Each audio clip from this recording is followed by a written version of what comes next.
Economics एक ऐसा subject है जो सामान्यतः आपको टफ लगेगा पेपर सॉल्व करते समय। ठीक है, तो क्लासेस जो है वो जरूरी होंगी, रेगुलर जरूरी होंगी।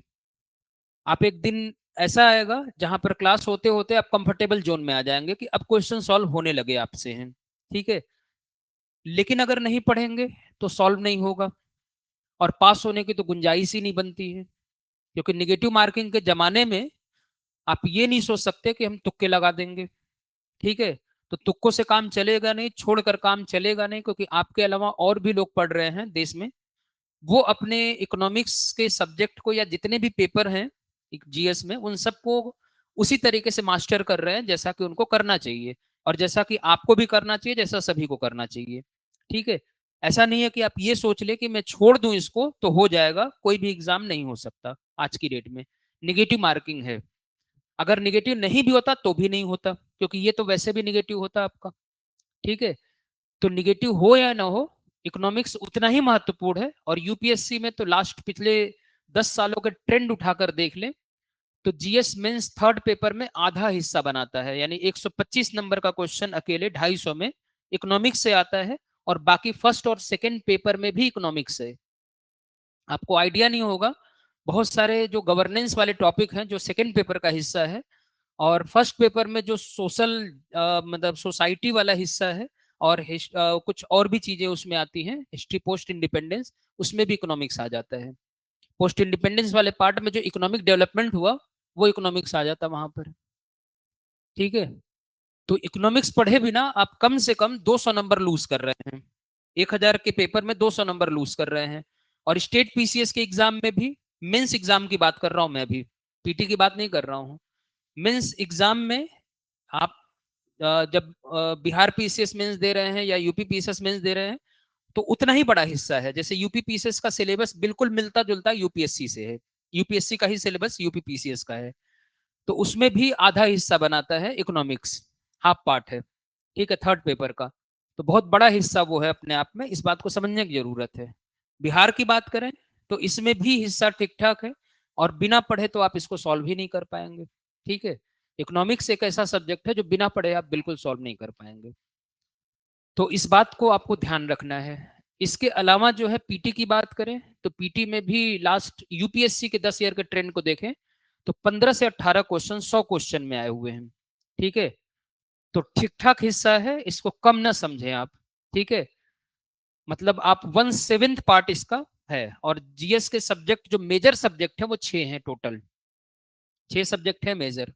उसमें हिस्ट्री आता है, उसमें पॉलिटी है, उसमें इकोनॉमिक्स है, उसमें ज्योग्राफी है, उसमें साइंस टेक है, एनवायरमेंट इकोलॉजी है। ये 6 हिस्से महत्वपूर्ण हैं। ठीक है, अगर 15-15 के हिसाब से सबको मैं डिवाइड कर लूं तो इक्वल प्रोपोर्शन है, लेकिन सबका इक्वल होता नहीं है। ठीक है, तो यूपीएससी में लास्ट ईयर 18 क्वेश्चन थे और हिल नहीं रहे थे लोगों से वो क्वेश्चन, बहुत सारे लोगों से नहीं हिल रहे थे जिन्होंने छोड़ दिया था। ठीक है, तो यूपीएससी के इकोनॉमिक्स के पेपर ने हिला दिया था लोगों को। ठीक है, जिन्होंने नहीं पढ़ा हिल जाएंगे वो, सीधी सी बात। और 18 क्वेश्चन आप नहीं कर पाएंगे तो सिलेक्शन की कहां उम्मीद कर पाएंगे आप। पढ़ेंगे तो कम से कम आधे तक आप टच कर देंगे। ठीक है, अगर 18 आ रहा है तो 9-10 आप मान कर चले कि टच कर देंगे आप। ठीक है, और ये आपके लिए बोनस हो जाएगा। ठीक है, टोटल सिलेक्शन ही 50-55 क्वेश्चन पर हो जाते हैं। 50 क्वेश्चन 55 क्वेश्चन पर टोटल सिलेक्शन हो जाता है, तो 10 क्वेश्चन अगर सॉल्व कर लिया तो आपका हेडेक कम हो गया ना। लेकिन 18 के 18 छूट गए अगर, तो हेडेक बढ़ गया आपका, दूसरे क्वेश्चन पर प्रेशर आ जाएगा। और किसी भी टॉपिक का 100% क्वेश्चन आप नहीं कर पाएंगे। 100% तो किसी का नहीं कर पाएंगे, चाहे पॉलिटी हो जो आपको आसान लगता है या हिस्ट्री हो जो आसान लगता है, उसका भी नहीं कर पाएंगे आप। ठीक है, नेचर यही होता है एग्जाम का है। कभी कंफ्यूजन से गलत हो जाएगा, आते हुए क्वेश्चन कंफ्यूजन से भी गलत होते हैं। ठीक है, और ये बात फैक्ट है, ये सबके साथ होता है, मेरे साथ भी हुआ है, सबके साथ होगा। कंफ्यूजन से भी गलत होते हैं, और तब आप सर पीट लेंगे कि काश की इकोनॉमिक्स तैयार कर लिया होता तो वो कम से कम आ गया होता।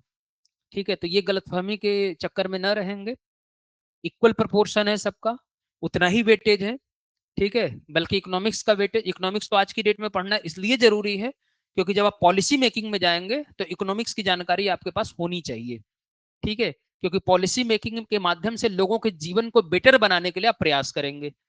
और बेटर बनाने के लिए प्रयास करेंगे, तो जब इकोनॉमिक्स आएगा ही नहीं, बेसिक प्रिंसिपल ही आपको नहीं पता, तो फिर वो इम्प्लीमेंटेशन कैसे करेंगे आप, चीजें नहीं हो पाएंगी। तो वैसे भी जरूरी है। न्यूज़पेपर का आधे से ज्यादा हिस्सा इकोनॉमिक्स से जुड़ा हुआ रहता है, आप पढ़ कर देख लें, नहीं समझ में आएगा अगर इकोनॉमिक्स नहीं आता है तो आपको। तो न्यूज़पेपर पढ़ना है, समझना है, तो इकोनॉमिक्स को समझना जरूरी है। ठीक है। आज दुनिया के 2 देशों, 3 देशों या 4 देशों के रिलेशन जो बन रहे हैं वो इकोनॉमिक्स के बेसिस पर बन रहे हैं।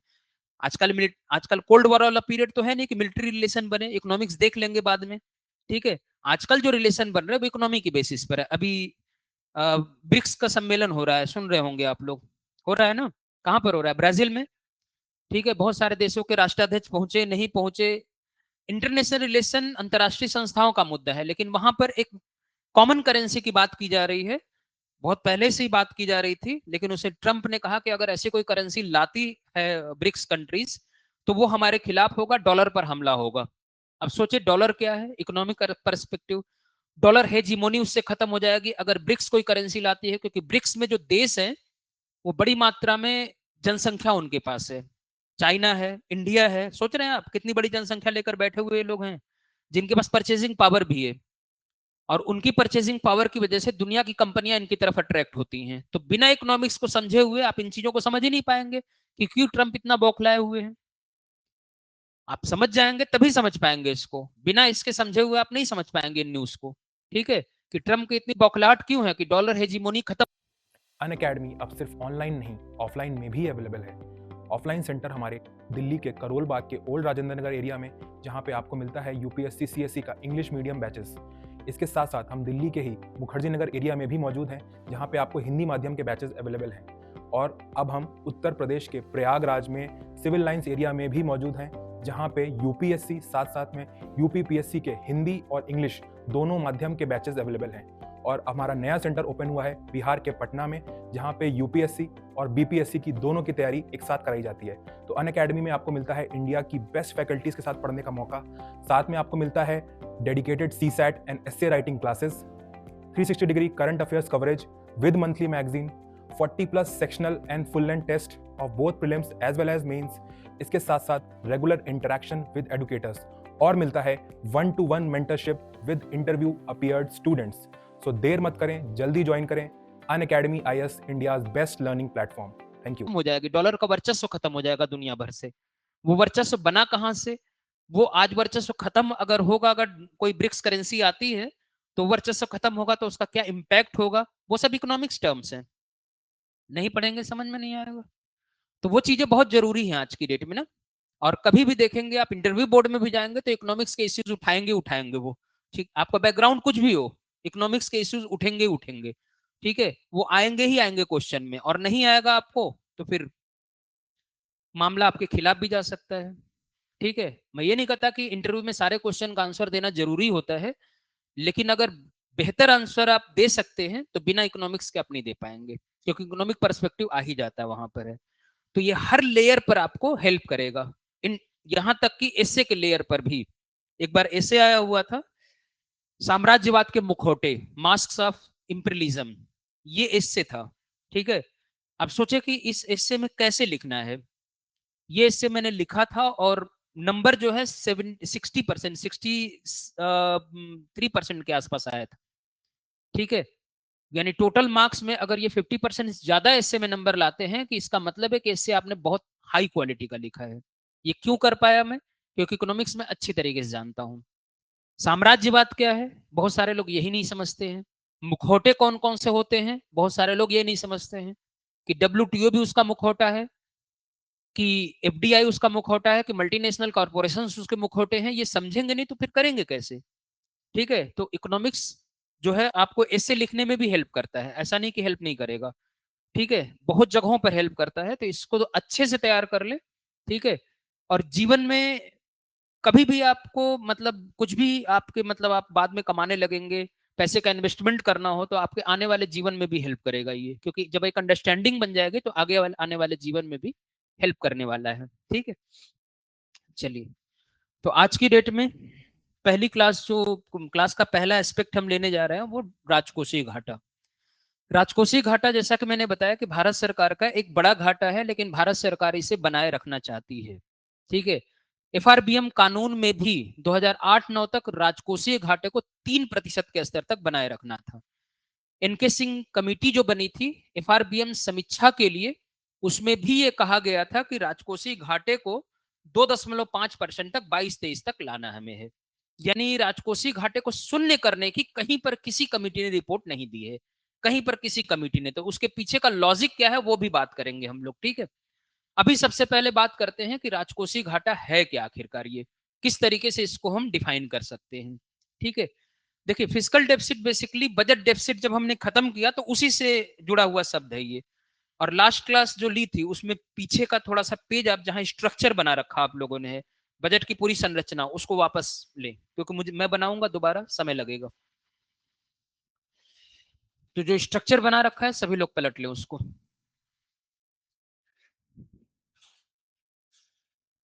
ले आए आप लोग। तो फिजिकल डेफिसिट जो है, अब देखें क्या है मैं लिख रहा हूं इसमें, और इसको ध्यान से समझेंगे। Fiscal deficit is equal to कुल व्यय। कुल व्यय में कौन कौन सा व्यय है? राजस्व व्यय और पूंजीगत व्यय। कुल व्यय हो गया। कुल व्यय ग्रेटर देन कुल गैर ऋण पूंजीगत प्राप्तियां, सॉरी गैर ऋण प्राप्तियां, पूंजीगत नहीं, गैर ऋण प्राप्तियां। अब देखें उसमें गैर ऋण प्राप्तियां कौन कौन सी हैं। गैर ऋण प्राप्तियां ए बी सी डी, चार चीजें कल बताई थी मैंने, याद है। ए का मतलब टैक्स रेवेन्यू रिसीट्स, यानी कर राजस्व अनुपात। ऋण है ये, ऋण है, ये ऋण है, नहीं है ना, क्लियर। ये प्राप्ति इसमें आएगी कि नहीं आएगी? यानी मैंने साफ साफ लिखा है गैर ऋण प्राप्तियां। गैर ऋण प्राप्तियों में जो जो प्राप्तियां आएंगी सब इसमें आ जाएगा, ठीक है। गैर ऋण प्राप्तियां सरकार की शुद्ध आय होती है, इनकम होती है, देनदारी नहीं होती, देना नहीं होता किसी को, इसे वापस नहीं लौटाना है ना। ये टैक्स किसी से लिया है तो क्या वापस लौटा देना है? ये सरकार की आय हो गई है, इनकम हो गई ना सरकार की। दूसरा पार्ट इसका देखें आप, नॉन टैक्स रेवेन्यू रिसीट्स, यानी गैर ऋण गैर कर पूंजीगत गैर कर राजस्व प्राप्तियां। गैर कर का मतलब होता है कि जो टैक्स नहीं है लेकिन सरकार को मिला है। जैसे सरकार कंपनी चलाती है, प्रॉफिट अर्न कर रही है, ठीक है। जैसे सरकार ने किसी पर जुर्माना लगा दिया, सरकार ने कहीं से फीस वसूल लिया, ठीक है, सरकार ने कहीं से उधार दिया, ब्याज मिल गया उनको, ये सब मैंने बताया था आपको। ये सरकार को वापस लौटाना पड़ेगा कि सरकार की शुद्ध इनकम है? बताएं आप लोग जल्दी से, आवाज निकालें। आवाज दबाकर बैठने से कोई फायदा नहीं होगा, थोड़ा सा उसी बहाने आप लोगों को जानकारी मिलेगी। शुद्ध प्राप्तियां हैं या वापस देनदारी ये है? शुद्ध प्राप्तियां है ना, ठीक है। दूसरी चीज, तो दोनों दोनों इसमें जुड़ गया। और तीसरा देखे, sale of assets and recovery of loan से जो प्राप्तियां हुई है वो भी इसमें शामिल है। क्यों? क्योंकि अपनी संपत्ति को बेच करके सरकार ने वो प्राप्तियां की हैं, तो क्या वो देनदारी है सरकार की? सरकार ने अपनी संपत्ति बेची है ना, उससे सरकार की आय हो गई, ठीक है। और इसके अलावा जो ऋण दिए थे सरकार ने विदेशी सरकारों को, राज्य सरकारों को, वापस मिल गया वो, तो वो भी तो सरकार का अपना ही है, वो तो कहीं और से आया नहीं। इसका मतलब है कि वो भी इसमें शामिल होगा, ठीक है। ये तीनों पार्ट इसमें शामिल होंगे। चौथा पार्ट देखे डी। डी जो पार्ट उसमें है, उधार और अन्य देनदारियां, यही उधार है। ये सरकार की अपनी शुद्ध इनकम तो है नहीं, इसलिए इसमें लिखा गया है कि कुल गैर ऋण प्राप्तियां, यानी गैर ऋण प्राप्तियों में ए बी सी ये तीनों आएगा, ठीक है। ए प्लस, ये बात समझ में आ रही है ना। डी वाला पार्ट नहीं आएगा, डी वाला का मतलब जो ऋण प्राप्तियां हैं वो नहीं आएगा, उधार और अन्य देनदारियों वाला पार्ट इसमें नहीं आएगा, ठीक है। तो इसका मतलब है अगर मैं इसको कहूं कुल व्यय माइनस कुल गैर ऋण प्राप्तियां, ये बात ठीक है? ये इक्वेशन ठीक है कि नहीं है? ठीक है ना। चलिए, अगर मैं इसी को एक और तरीके से लिख दूं, ठीक है, इक्वेशन अब मैं बना रहा हूं इससे, ये लाइन आपको समझ में आ गई ना सभी को? ए बी सी सिर्फ लिया गया है क्योंकि मैंने पहले ही बताया कि बजट घाटे में ए बी सी डी सब आ जाता था। तो ये पता ही नहीं चलता था कि सरकार को अपने खर्चे को पूरा करने के लिए कितने उधार की आवश्यकता है। इसमें पता चलेगा कि सरकार अगर अपने शुद्ध प्राप्तियों से अपनी व्यय को पूरा नहीं कर पा रही है तो फिर कितने उधार की जरूरत है। ठीक है, जैसे मैं कहूं अगर एग्जाम्पल दे करके कि ये 100 रुपए का व्यय है और सरकार की कुल प्राप्तियां जो है वो 90 रुपए है, तो 10 रुपए का घाटा हुआ। यानी ए बी सी से तीनों से प्राप्तियां कितनी है, 90 रुपए। 10 रुपए घाटा हुआ, 10 रुपए अब डी में जाएगा वो, यानी डी में क्या करेगी सरकार, उधार लेगी। तो इससे ये पता चल गया कि नहीं चल गया सरकार को कि अपने खर्चों को पूरा करने के लिए सरकार को कितने उधार की जरूरत है। तो यही घाटा है सरकार का और यही उधार लेना है। ठीक है, यानी डी वाला पार्ट अब शुरू होता है यहां से। अब डी हो जाएगा तो सरकार का जो 100 रुपए का व्यय है 100 रुपए के प्राप्तियों के बराबर हो जाएगा, क्योंकि 90 ये प्लस 10 रुपए उधार हो गया ना, 100 तो बराबर हो गया, यानी सरकार का घाटा पूरा हो गया। लेकिन 10 रुपए कहां से आए, उधार से आए ना। 10 रुपए सरकार की इनकम तो है नहीं, सरकार की उधार है जो देनदारी बनेगी, और वो भी ब्याज के साथ देनदारी बनेगी। ऐसा भी नहीं है कि सरकार की देनदारी ऐसे बनेगी कि वो ब्याज नहीं देना है, अगर ब्याज नहीं भी देना तब भी तो देनदारी है। ठीक है, तो देनदारी वाला पार्ट ये है, इसका मतलब है कि सरकार की देनदारी है और ये ब्याज के साथ जाएगा और ये सरकार को चुकाना पड़ेगा। ठीक है, तो सरकार 10 रुपए का पता लगा रही है कि कितना वास्तव में इसके बजट में घाटा है। वो 10 रुपए पता चल गया तो अब सरकार को घाटे का पता चल गया। ठीक है, कुल व्यय माइनस कुल गैर ऋण प्राप्तियां, ये आपका हो गया। अब इसके बाद इक्वेशन इसको लेकर आते हैं। कुल व्यय का मतलब क्या हुआ कि रेवेन्यू एक्सपेंडिचर प्लस, ये ठीक है ना, शॉर्ट फॉर्म रेवेन्यू एक्सपेंडिचर और कैपिटल एक्सपेंडिचर का योग होता है। यही दोनों खर्चे हैं सरकार के कि कुछ और भी हैं, यही है ना दोनों खर्चे।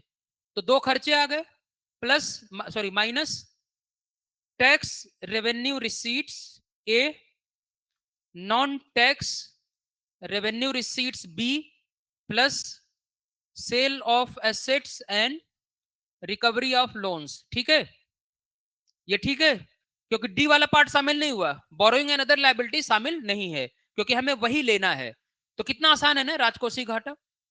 देखें कि सिर्फ वो प्राप्तियां हम ले रहे हैं जो सरकार के शुद्ध आय है, और सारे व्यय ले रहे हैं। सभी प्रकार के खर्चे माइनस प्राप्तियां, वो प्राप्तियां जो ऋण नहीं है बल्कि शुद्ध आय है। उनके बाद हम निकाल लेते हैं कि कितना घाटा सरकार के बजट में है, और जब घाटा निकल गया तो सरकार को उधार लेने का प्रोविजन कर देना होगा। यही चीज इसमें आ जाती है।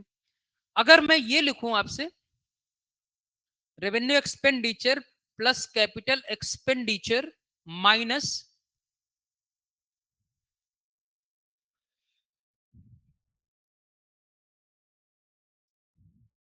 कुल प्राप्तियां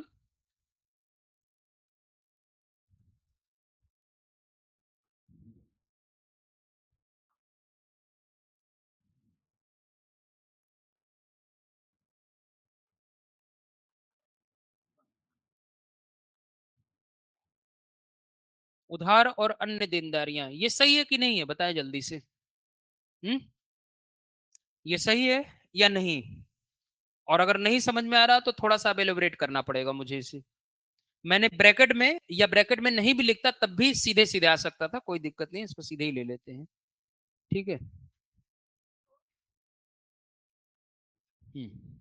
ये या इसको रहने देते हैं ब्रैकेट में ही। कुल प्राप्तियां प्लस उधार और अन्य देनदारियां, ये सही है या नहीं है? कैसे सही है? कितने लोग इसे सही नहीं समझ रहे हैं या नहीं समझ पा रहे हैं, हाथ उठा दे। नहीं समझ पा रहे हैं वाले बताएंगे। ठीक है, कि ये सही, मैंने कहा कि ये सही है, ये सही है, उन्होंने भी कहा सही है, उनको समझ में हो सकता आ गया हो। अब जितने लोगों को नहीं समझ में आ रहा है कि ये सही कैसे है, वो उनको मैं बताता हूं फिर। कितने लोग हैं, हाथ उठाएं, पूरा हाथ उठाएं। ठीक है, चलिए अब देखें, इसको थोड़ा एलिब्रेट करते हैं ना। इसको खोल देते हैं इक्वेशन को। इसको तो वही रहेगा, इसमें कुछ चेंज नहीं होना है क्योंकि ये तो टोटल ही आना है।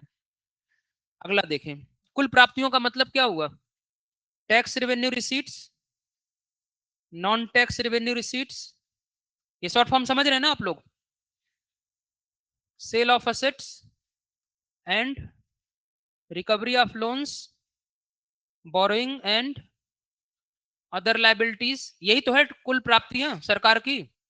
सरकार की ABCD चारों प्राप्तियां आ गई, ठीक है, और प्लस B&OL। अभी सही है कि नहीं है? अब बताएं, सिंपल मैथमेटिक्स है ये। ब्रैकेट खोलेंगे सब माइनस हो जाएगा, ये सब माइनस हो जाएगा ब्रैकेट खोलेंगे तो, और वहां पर बाहर क्या है, प्लस है, तो प्लस और ये माइनस रहेगा, ये प्लस रहेगा, तो ये कट जाएगा कि नहीं कट जाएगा? कट जाएगा, कट जाएगा ना, सही बताएंगे आप लोग, समझ रहे हैं कि नहीं? ये जैसे ही ब्रैकेट खुलेगा सारा माइनस हो जाएगा ब्रैकेट के अंदर वाला, ब्रैकेट के बाहर प्लस है ही, ठीक है, तो ब्रैकेट के अंदर माइनस है B&OL और ब्रैकेट के बाहर प्लस है B&OL, तो दोनों खत्म, एलिमिनेट। तो आ गया कि नहीं तीनों, ये जो यहां लिखा हुआ है आ गया ना, यही है। तो मैं क्या इसको लिख सकता हूं, रेवेन्यू एक्सपेंड, सॉरी,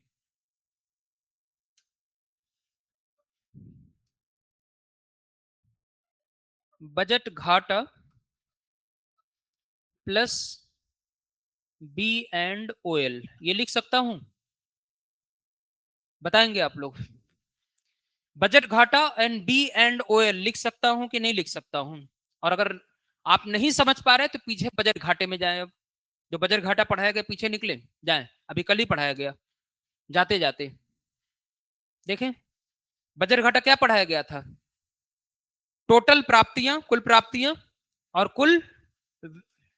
कुल व्यय और कुल प्राप्तियां का अंतर है ना, तो कुल प्राप्तियां ये है और कुल व्यय ये है, तो बजट घाटा होगा ये, और बजट घाटे के बाहर B&OL लिखा हुआ है प्लस, हो जाएगा कि नहीं, ये हो गया, इक्वेशन बन गया आपका, ठीक है। B&OL को प्लस कर देंगे बजट घाटे में तो निकल आएगा आपका राजकोषीय घाटा, ठीक है। कितने लोगों को समझ में नहीं आया, कल जो नहीं आया था उनको छोड़ करके? अब पहले तो ये बता दे कल कौन कौन नहीं आया था? हाँ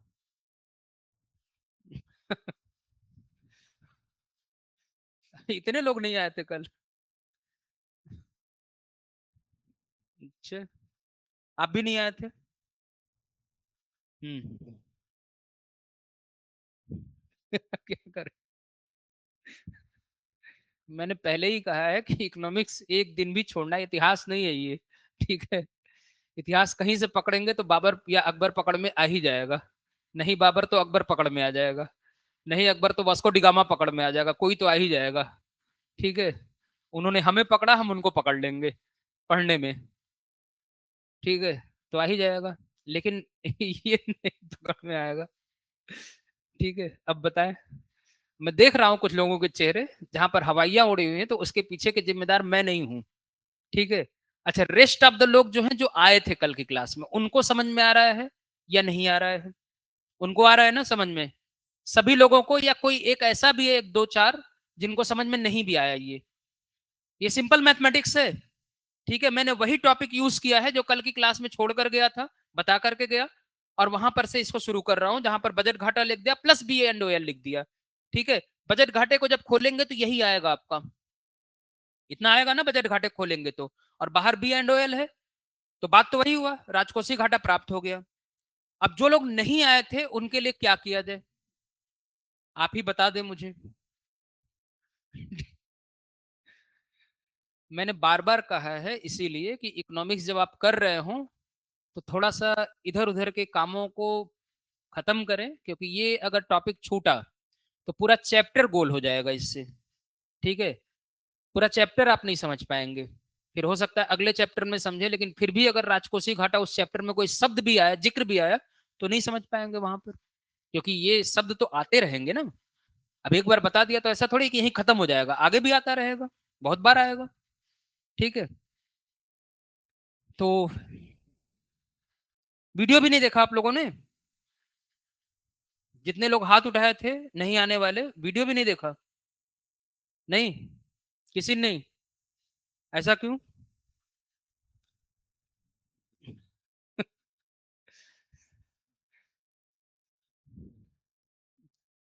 अब इसको मैं क्या ही बताऊं।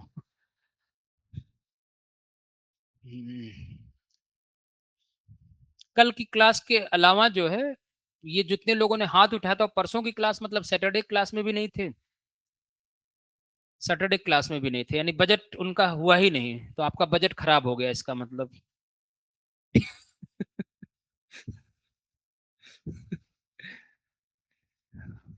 मतलब सैटरडे की क्लास में नहीं थे, फ्राइडे क्लास में रहे होंगे शायद। ठीक है, फ्राइडे क्लास में रहे होंगे। तो सैटरडे को मैंने फ्राइडे को बोला हुआ था कि मैं कल से बजट शुरू करूंगा और सभी लोगों की प्रेजेंस अनिवार्य होगी। ठीक है, जो टॉपिक में प्रेजेंस अनिवार्य नहीं होगी उसमें मैं कुछ नहीं बोलता, वो तो आप 20 से भी समझ जाएंगे। ठीक है, जैसे मैं अगर एग्रीकल्चर शुरू करूँ तो कहीं से भी आप ज्वाइन कर लेंगे, समझ जाएंगे, आसान टॉपिक है। लेकिन बजट, टैक्सेशन या फिर पीछे जो मैंने नेशनल इनकम या फिर इन्फ्लेशन ये सब शुरू किया था तो पहले ही बोल दिया था कि मैं ये टॉपिक शुरू करूंगा और इसमें प्रेजेंस रहना फ्रॉम द डे वन जरूरी है, क्योंकि शुरू से ही समझ पाएंगे कोई चीज आप। अब 2 दिन की क्लास के बाद आज तो थोड़ा सा समझ में नहीं आएगा, ये तो बात तय है, तो आप लोग बैठे रहें, ठीक है, लिखते रहें, पूछ लेंगे अलग से, क्या कर सकता हूँ। अब इसको पूरा 2 दिन की क्लास है, अब 1 मिनट 2 मिनट 1 घंटे में भी समराइज नहीं हो पाएगा ये, इस बात को समझेंगे आप, क्योंकि पूरा एक सिस्टम चला इसमें, सब लोग जानते हैं इसको है, और उसको 1 घंटे में समराइज भी नहीं हो पाएगा, क्योंकि बहुत सिस्टमेटिक तरीके से पढ़ाना होता है इसको, किसी को भी टॉपिक को इकोनॉमिक्स के सिस्टमेटिक तरीके से पढ़ाना होता है। और वो सिस्टमेटिक तरीके से अगर मैं पढ़ाने जाऊंगा तो फिर तो डबल ब्लो हो जाएगा, दोहरा झटका लग जाएगा जो लोग यहाँ पहले से पढ़कर बैठे हो उनके ऊपर। ठीक है, तो अभी फिलहाल जो भी है वो लिखते रहें। ठीक है, नहीं ये टॉपिक अगर समझ में आएगा तो मुझसे पूछ लेंगे, वैसे आएगा तो नहीं, हो सकता है कि घाटे वाली संकल्पना खत्म हो तो आगे से आने लगे। ठीक है, इसके बाद वाला जैसे ही शुरू करूंगा घाटे के बाद वाला टॉपिक बजट में ही, वो हो सकता है आने लगे समझ में। ठीक है, तो फिलहाल बैठे रहें, ठीक है, कोई दिक्कत नहीं है, पढ़ना है ही, लेकिन क्लास में रेगुलर प्रेजेंस रखें, जब तक कि इकोनॉमिक्स चल रहा है प्रेजेंस रेगुलर रखें, इकोनॉमिक्स ही क्या सभी में रखें, मैं इकोनॉमिक्स ही क्यों कहूँ। ठीक है, आप लोग सोच रहे होंगे कि मैं इसी को मान रहा हूँ, कुछ लोगों के लिए हिस्ट्री भी कठिन होती है, ठीक है, ऐसा नहीं कि नहीं होता है, कुछ लोगों के लिए पॉलिटी भी कठिन होगा, लेकिन इकोनॉमिक्स में मेजोरिटी ज्यादा होती है कठिन समझने वालों की। लेकिन जब धीरे धीरे आप पढ़ना शुरू कर देंगे, ठीक है, तो उसके बाद ये इजी लगने लगेगा, थोड़ा थोड़ा सा कंफर्टेबल जोन में आ जाएंगे आप। लेकिन बीच में मिस करेंगे, छोड़ेंगे तो फिर प्रॉब्लम होगी होगी। ठीक है, इस बात को समझेंगे, मतलब कंपेरेटिवली ये दूसरे सब्जेक्ट से ज्यादा कॉन्सेप्चुअल सब्जेक्ट है। ठीक है, इसलिए इसमें थोड़ा सा आपको प्रेजेंस बनाए रखना है। ठीक है, यही मैं कहूंगा, बाकी ये इतना ही समझ में आ गई, जो लोग थे उनको तो समझ में आ गया ना, तो इतना तो लिख लें आप लोग, लिख लिया इतना, तो आगे यहाँ से अब बढ़ते हैं और इक्वेशन बनाते हैं। हाँ तो लिख लें, क्या कर क्या रहे थे आप? अरे अभी तो पूरा ही लिखना आपको है, जल्दी लिखें, इतने देर से बोल रहा था तब तक आपको लिख लेना चाहिए था। डिले ना किया करें आप लोग, जो क्लास में करवाया जाए उसको जल्दी कर लिया करें। आपने लिख लिया, तो आप लिखें, आप कब लिखेंगे, उनके लिखने के बाद? आप भी आ रहे हैं क्या कई दिनों बाद? हाँ, कल आए थे, तब तब की दिक्कत है।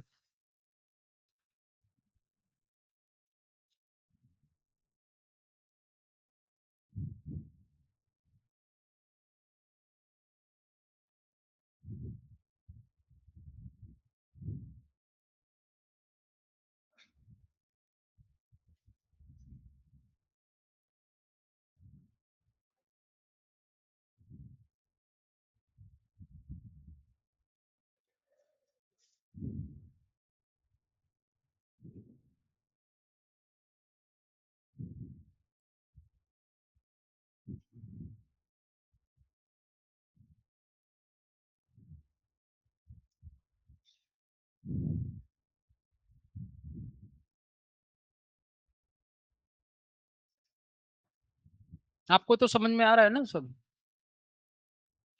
आपने तो पहले भी किया है, अब तो आगे आपका कनेक्ट हो जाएगा। कहाँ से छूटा हुआ था आपका? प्राथमिक घाटे के बाद, हाँ तो अभी आ ही जाएगा।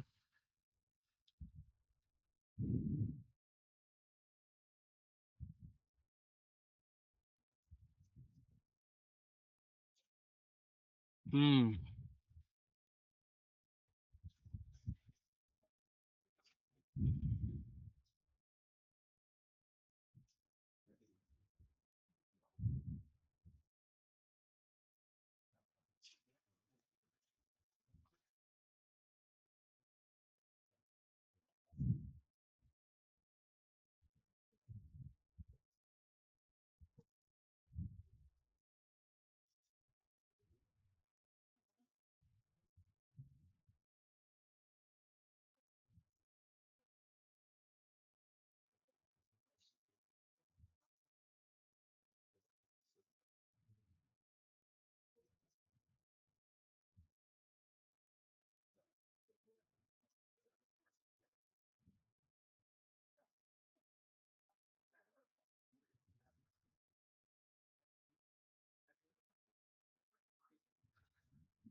हो गया।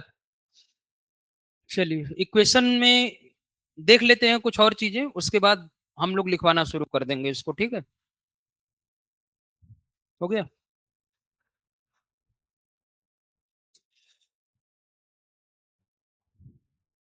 हम्म।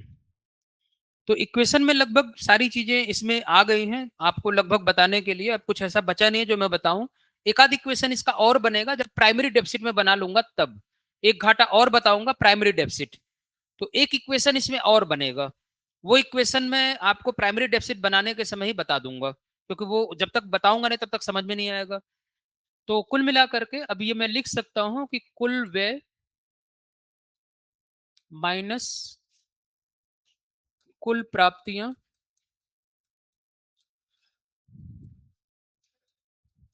जिसमें से उधार व अन्य देनदारियां,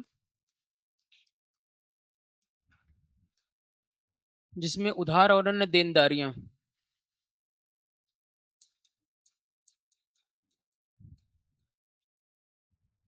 शामिल नहीं होती।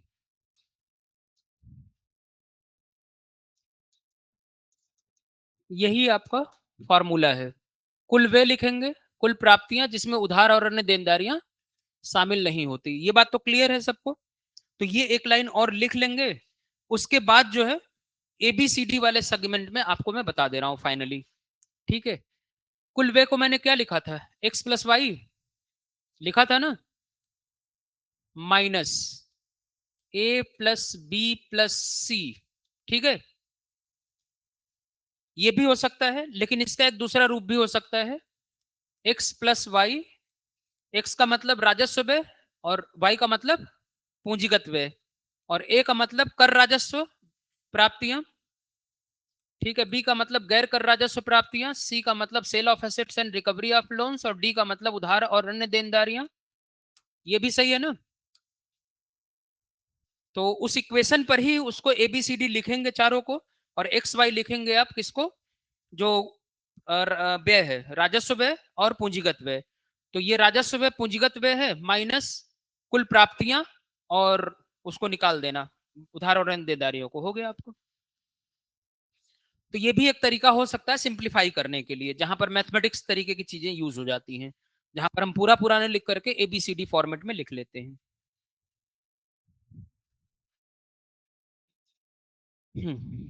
तो राजकोषीय घाटा एक चीज तो स्पष्ट कर दिया कि हमें कितना उधार लेना है, ये स्पष्ट कर देता है। क्योंकि सरकार की शुद्ध प्राप्तियों से अगर सरकार अपने कुल खर्चों को नहीं निपटा पा रही है, तो इसका मतलब है कि सरकार के बजट में घाटा है, और सरकार के बजट में अगर घाटा है तो सरकार को उधार लेना है।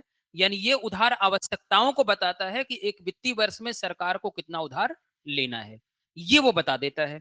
इसीलिए राजकोषीय घाटा देश का सबसे बड़ा घाटा है, लेकिन मैंने बताया कि इसे जीरो नहीं करना है, इसे कुछ स्तर पर बनाए रखना है। तो भारत में कहा जाता है कि भारत में राजकोषीय घाटा एक रणनीति भी है और एक मजबूरी भी। तो क्यों आखिरकार ये रणनीति और मजबूरी है, इस पर भी बातचीत करेंगे। ऐसा क्या, ये शब्द क्यों कहा जाता है, लिख लेंगे इसको अब। अच्छा, एक चीज और बता दूं मैं कि राजकोषीय घाटे की संकल्पना पर विचार करने के लिए कमेटी बनाई गई थी रिजर्व बैंक के द्वारा। रिजर्व बैंक ने मौद्रिक नीति क्रियान्वयन पर एक कमेटी बनाई थी, उसका नाम था सुखमय चक्रवर्ती कमेटी, 1985 में। सुखमय चक्रवर्ती कमेटी की रिपोर्ट के आधार पर भारत में राजकोषीय घाटे की संकल्पना को अपनाया गया और एफआरबीएम में राजकोषीय घाटे को 2008-9 तक 3% पर लाना था, जबकि एनके सिंह कमेटी जो एफआरबीएम समीक्षा पर बनी थी 2022-23 तक राजकोषीय घाटे को 2.5% पर लाना था और करंट बजट में इसे 4.4% पर रखना है 2025-26 में, 4.4% पर। ठीक है, क्योंकि कोरोना काल में यह घाटा बढ़ गया था, 9.2% चला गया था 20-21 के बजट में राजकोषीय घाटा, जो कि हम टारगेट कर रहे थे। और उससे पहले जो है 2008-9 में हम टारगेट कर रहे थे कि ये 3% आएगा, लेकिन उसी समय अमेरिका की मंदी शुरू हुई और उसका प्रभाव भारत पर हुआ। फिर यूरोजोन क्राइसिस शुरू हुआ यूरोपियन यूनियन में और उसका प्रभाव भी भारत पर हुआ, जिसकी वजह से भारत सरकार को खर्चे बढ़ाने पड़े, कंपनियों को राहत देनी पड़ी, खर्चे बढ़ गए, घाटा बढ़ गया। तो 2015 में एनके सिंह समिति बनी थी और 16 में रिपोर्ट आई थी इनकी, और 16 में रिपोर्ट में कहा गया कि 22-23 अब टारगेट करते हैं, लेकिन 22-23 के बीच में 20-21 भी हो गया। 20-21 में क्या हुआ, कोरोना, और कोरोना की वजह से फिर सरकार के अनावश्यक खर्चे बढ़े और खर्चे बढ़े तो घाटा फिर बढ़ गया, 9.2% चला गया राजकोषीय घाटा। और कल की क्लास में दिखाया भी था वो फिगर पूरा, ठीक है, किस तरीके से नीचे जा रहा है और 4%, 4.4% पर अब टारगेट कर रहे हैं हम लोग। आगे अगर कुछ सिचुएशन खराब नहीं होती है, सब कुछ स्मूथ चलता है, ठीक है, तो ये 3%, 2.5% का टारगेट हम अचीव कर लेंगे 5-7 सालों में। ठीक है, ये 2.5 से 3% का टारगेट अचीव कर लेंगे, जीरो नहीं करना, याद रखेंगे, 2.5-3% के आसपास बनाए रखेंगे। और कुछ कमिटियों के नाम बताऊंगा जिन्होंने रिकमेंड किया है कि राजकोषीय घाटे को इतने परसेंट तक बनाए रखना चाहिए भारत सरकार को, क्योंकि जीरो नहीं करना है। तो क्यों नहीं करना, उस पर बात करेंगे, लिख लेंगे इसको। 1985 में 1985 में रिजर्व बैंक ने 1985 में रिजर्व बैंक ने मौद्रिक नीति क्रियान्वयन पर रिजर्व बैंक ने मौद्रिक नीति क्रियान्वयन पर सुखमय चक्रवर्ती समिति मौद्रिक नीति क्रियान्वयन पर सुखमय चक्रवर्ती समिति का गठन किया था। सुखमय चक्रवर्ती समिति का गठन किया।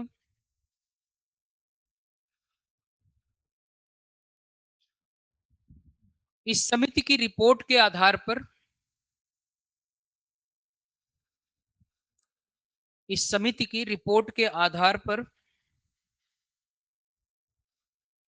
भारत में राजकोषीय घाटे की संकल्पना को इस समिति की रिपोर्ट के आधार पर भारत में राजकोषीय घाटे की संकल्पना को अपनाया गया। भारत में राजकोषीय घाटे की संकल्पना को अपनाया गया।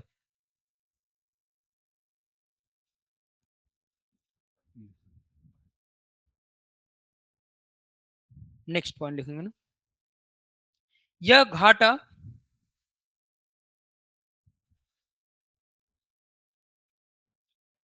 यह घाटा कुल गैर ऋण प्राप्तियों के ऊपर यह घाटा कुल गैर ऋण प्राप्तियों के ऊपर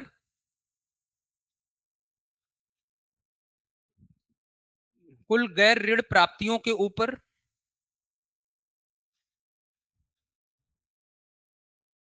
कुल व्यय का आधिक्य कुल व्यय का आधिक्य होता है। कुल गैर ऋण प्राप्तियों के ऊपर कुल व्यय का आधिक्य होता है।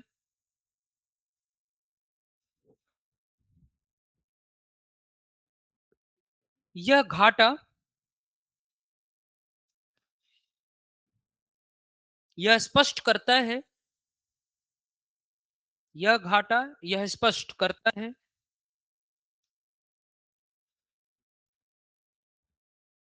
कि सरकार को, यह घाटा यह स्पष्ट करता है कि सरकार को अपने व्ययों को पूरा करने के लिए,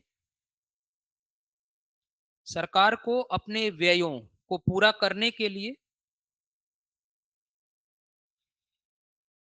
कितने उधार की आवश्यकता है, सरकार को अपने व्ययों को पूरा करने के लिए कितने उधार की आवश्यकता है।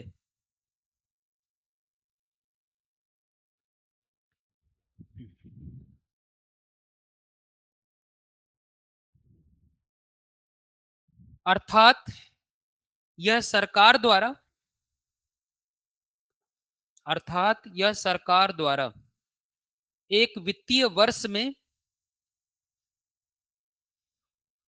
अर्थात यह सरकार द्वारा एक वित्तीय वर्ष में लिए जाने वाले,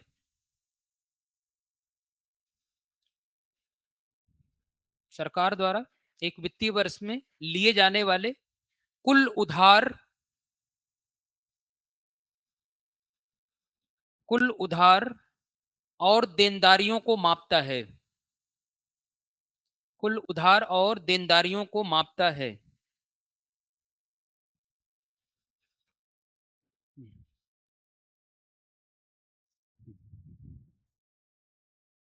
कुल उधार और देनदारियों को मापता है। नेक्स्ट पॉइंट अब लिखेंगे ना, एक अनियंत्रित राजकोषीय घाटा, एक अनियंत्रित राजकोषीय घाटा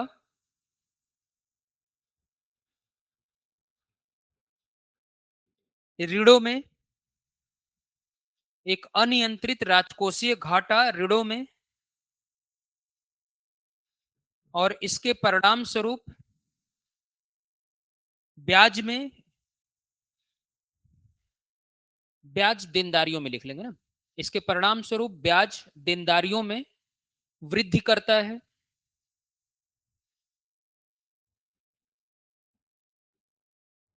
ब्याज देनदारियों में वृद्धि करता है,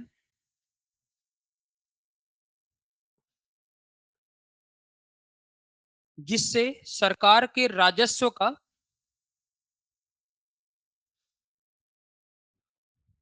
जिससे सरकार के राजस्व का एक बड़ा हिस्सा, सरकार के राजस्व का एक बड़ा हिस्सा, जिससे सरकार के राजस्व का एक बड़ा हिस्सा व्यर्थ में ही, व्यर्थ में ही खप जाता है, व्यर्थ में ही खप जाता है।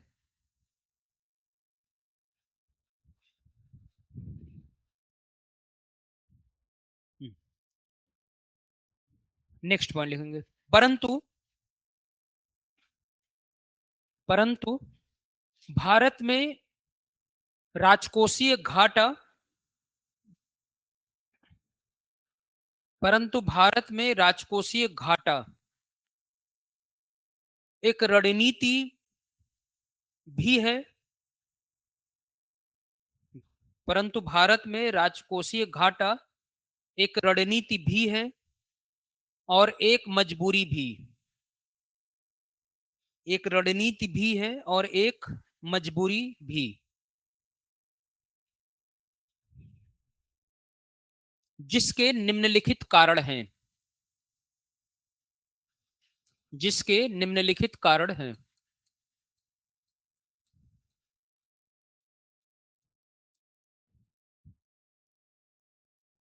बनाना ही पड़ेगा मुझे, ये नहीं बनाएंगे आप लोग, कारण बताने के लिए मुझे समझाना पड़ेगा, ठीक है। तो बताएं आप लोग, जल्दी से बना लूं मैं। राजस्व बजट और पूंजीगत बजट ना। हम्म। और राजस्व बजट में राजस्व प्राप्तियां ना, यही बजट की संरचना है। और राजस्व व्यय, राजस्व प्राप्तियां, कर राजस्व प्राप्तियां, इसको क्या कहते हैं, टीआरआर। और गैर कर राजस्व प्राप्तियां,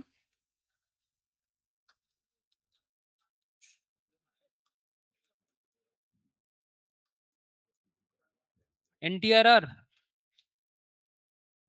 और ये क्या कहेंगे, revenue expenditure, revenue receipts, revenue budget और कैपिटल बजट। इसको बताएं। पूंजीगत प्राप्तियां, कैपिटल रिसीट्स और पूंजीगत व्यय, कैपिटल एक्सपेंडिचर। पूंजीगत प्राप्तियां, संपत्तियों की बिक्री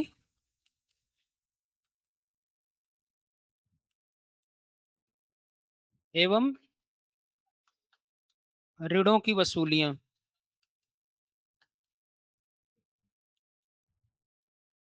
क्या लिखा था इसको, sale of assets and recovery of loans, SO and ROL. ठीक है। और उधार और अन्य देनदारियां।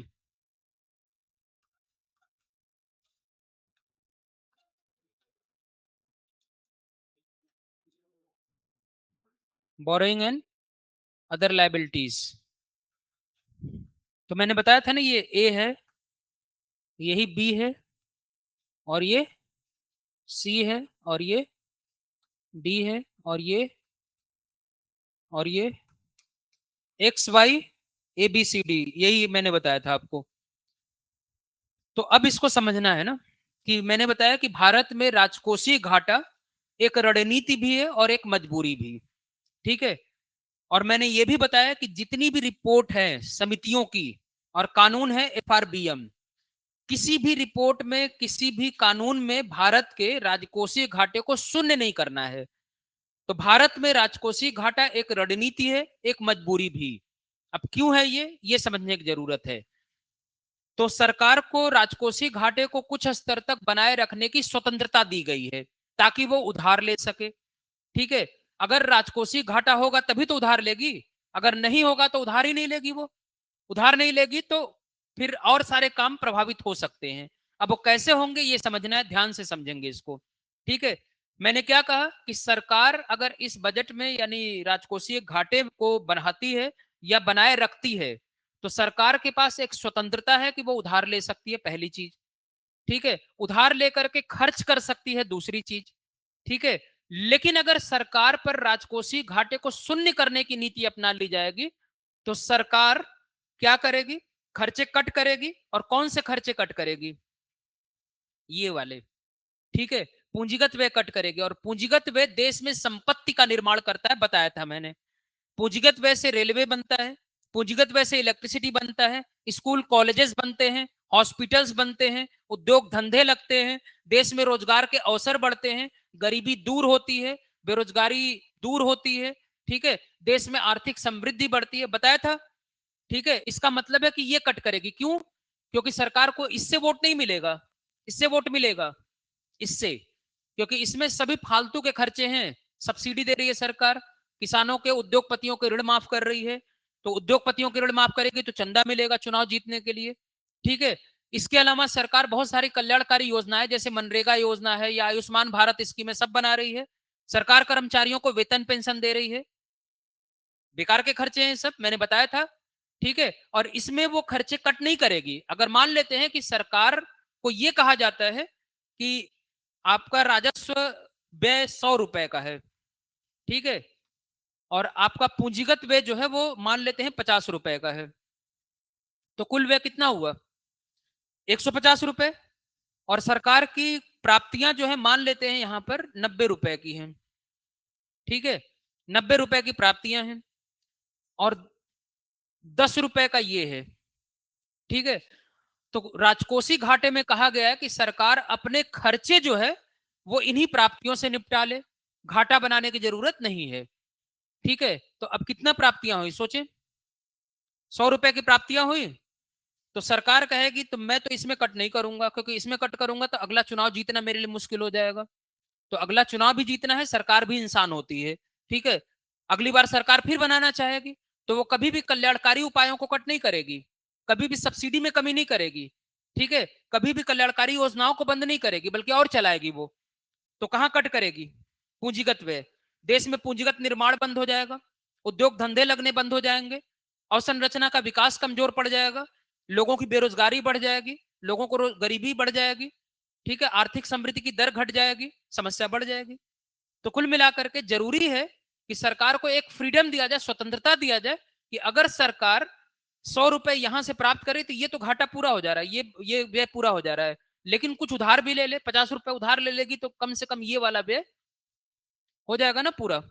तो सरकार के पास एक फ्रीडम मिल जाती है इससे, सरकार उधार लेकर के भी पूंजीगत व्यय कर पाती है। शर्त बस इतनी है कि सरकार उधार जब ले तो उसे राजस्व व्यय को लिए न लगाए, यानी गोल्डन रूल जो मैंने कल बताया था, कि राजस्व व्यय में ना खर्च करे, बल्कि कहां खर्च करे, पूंजीगत व्यय में, जैसा कि मैंने अभी लिखा है। तो बिल्कुल वही कंडीशन है कि शर्त के साथ ये लागू है, शर्तों के साथ। ठीक है, इसी रेफरेंस में ये पूरा का पूरा सिस्टम है। समझ गए आप लोग कि भारत में राजकोषीय घाटा को बनाए रखना क्यों रणनीति और मजबूरी है? क्योंकि सरकार को एक फ्रीडम मिलेगा, सरकार उधार ले सकती है, सरकार पूंजीगत व्यय में कटौती नहीं करेगी, बल्कि बढ़ाएगी उसको उधार लेकर के, और उसकी वजह से उद्योग धंधे लगेंगे, लोगों को रोजगार के अवसर मिलेंगे, आर्थिक समृद्धि की दर बढ़ेगी, ये सारी चीजें होंगी।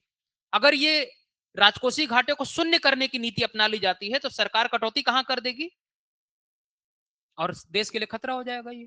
तो यही है रणनीति और मजबूरी हमारी। ठीक है, राजस्व घाटे को शून्य करना है, याद रखेंगे। अब तो उसको भी कुछ स्तर तक बनाए रखना है, क्योंकि उसमें अनुदान वाला व्यय भी शामिल होता है जो राज्यों को दिया जाता है, बताया था मैंने कि पूंजीगत निर्माण जिससे होता है। इसलिए राजस्व व्यय को भी कुछ स्तर तक बनाए रखना है, प्रभावी राजस्व घाटे को शून्य करना है। अंतर आ गया? ठीक है, लिख लेंगे अब इसको। तो मैंने लिखा है कि भारत में राजकोषीय घाटा एक रणनीति भी है और एक मजबूरी भी, जिसके निम्नलिखित कारण है। पहला लिखेंगे, इसके माध्यम से, पहला पॉइंट है ना, इसके माध्यम से सरकार,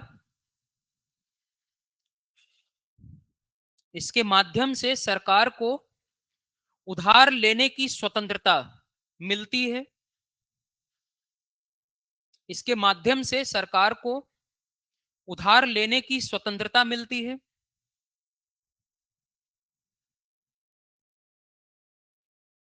उधार लेने की स्वतंत्रता मिलती है। सेकेंड पॉइंट, उधार लेकर, उधार लेकर वह पूंजीगत व्यय को बढ़ावा दे सकती है। उधार लेकर वह पूंजीगत व्यय को बढ़ावा दे सकती है। तीसरा, इससे देश में, तीसरा पॉइंट है, इससे देश में पूंजीगत परिसंपत्तियों का, इससे देश में पूंजीगत परिसंपत्तियों का निर्माण हो सकता है। इससे देश में पूंजीगत परिसंपत्तियों का निर्माण हो सकता है। देश में पूंजीगत परिसंपत्तियों का निर्माण हो सकता है। नेक्स्ट, इससे देश में रोजगार के अवसर सृजित होंगे।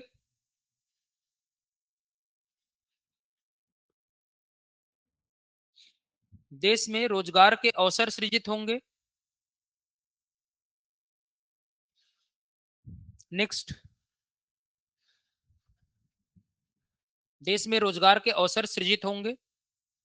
नेक्स्ट, इससे देश की आर्थिक समृद्धि की दर बढ़ेगी।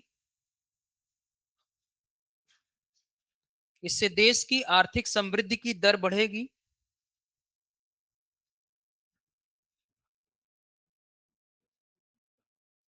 देश में आर्थिक समृद्धि की दर बढ़ेगी।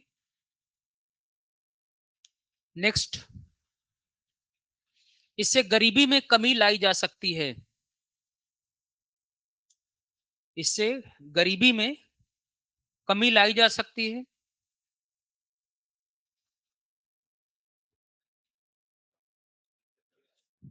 गरीबी में कमी लाई जा सकती है। नेक्स्ट पॉइंट,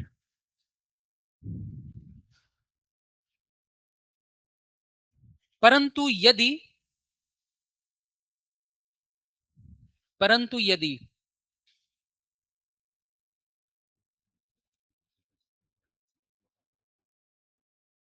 सरकार पर यह दायित्व परंतु यदि सरकार पर यह दायित्व लादा जाता है,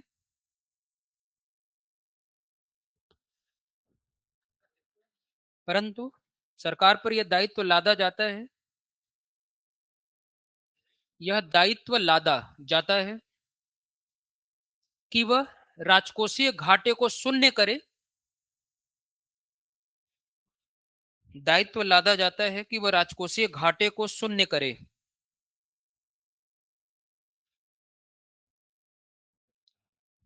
शून्य करे। तो इससे सरकार पूंजीगत व्यय में कटौती कर देगी। तो इससे सरकार पूंजीगत व्यय में कटौती कर देगी।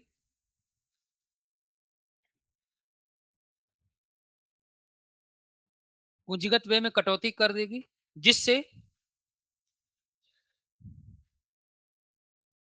आर्थिक समृद्धि और रोजगार सृजन जिससे आर्थिक समृद्धि और रोजगार सृजन की दर में कमी आ जाएगी। आर्थिक समृद्धि और रोजगार सृजन की दर में कमी आ जाएगी। आर्थिक समृद्धि और रोजगार सृजन की दर में कमी आ जाएगी।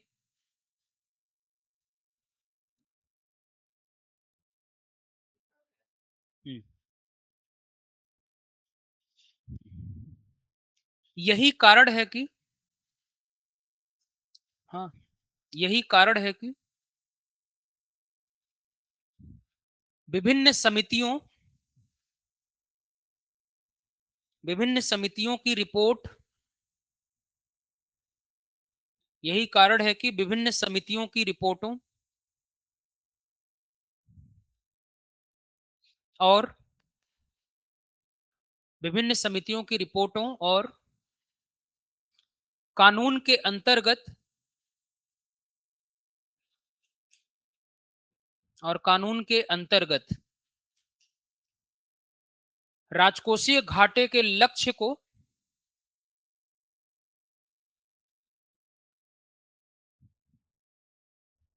राजकोषीय घाटे के लक्ष्य को एक निश्चित प्रतिशत तक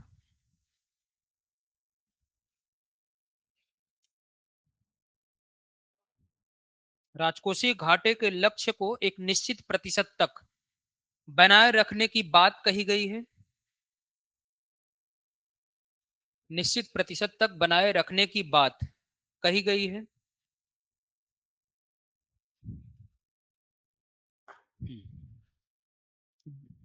जैसे पहला लिखेंगे, जैसे देने के बाद पहला,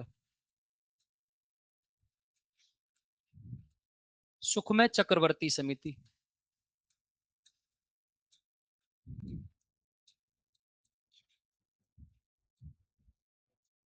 सुखमय चक्रवर्ती समिति, अभी जो इन्हीं की रिपोर्ट पर राजकोषीय घाटे की संकल्पना आई थी ना, सुखमय चक्रवर्ती समिति, इन्होंने कहा है कि 4% राजकोषीय घाटे को बनाए रखना है।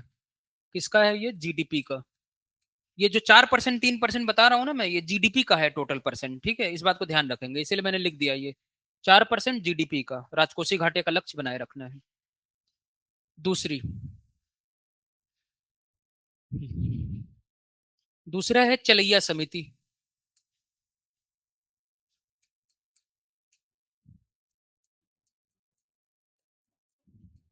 चलिए, यह समिति कर सुधारों पर थी।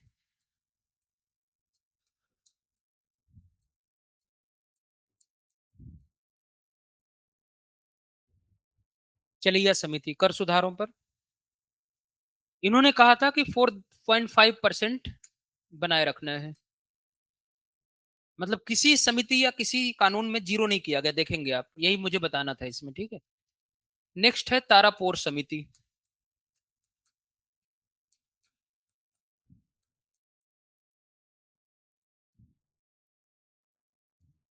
पूंजी खाता परिवर्तनीयता पर।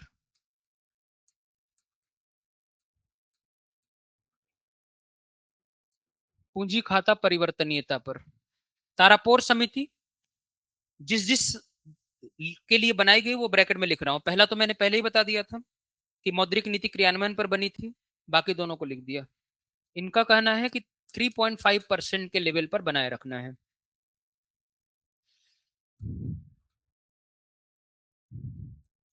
FRBM कानून 2003, 3%, 2008-9 तक।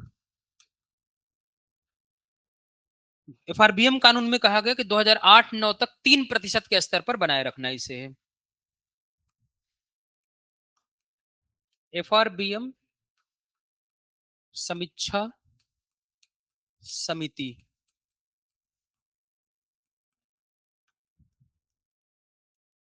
NK सिंह 2.5%, 2022-23 तक।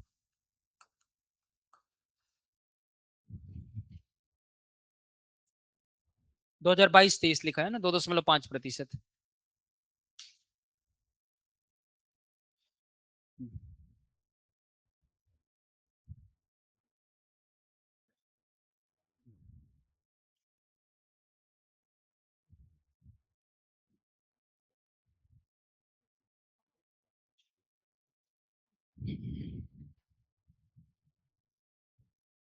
तो किसी भी समिति या किसी भी कानून में कहीं पर भी ये जीरो नहीं करने की बात कही गई, एक निश्चित लेवल तक बनाए रखने की बात कही गई है।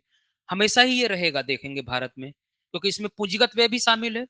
टोटल व्यय में पूंजीगत व्यय भी है, और सरकार पर अगर ये बाउंडेशन ला दिया जाता है कि आपको जीरो करना है राजकोषीय घाटा, तो वो कटौती कौन करेगी? जाकर के सीधे सीधे पूंजीगत व्यय काट देगी, क्योंकि राजस्व व्यय नहीं काटेगी, क्योंकि जानते हैं कि चुनाव लड़ना आगे, उनको जीतना है, तो उस व्यय में कटौती नहीं करेगी, बल्कि चुनाव के समय तक और राजस्व व्यय बढ़ा देती है वो सरकार। ठीक है, तो ये प्रॉब्लम क्रिएटिंग एरिया हो जाता है। ठीक है, तो इसलिए सरकार पर ये बाउंडेशन लाद देना कि राजकोषीय घाटे को शून्य कर दिया जाए, ये संभव नहीं होता है। ठीक है,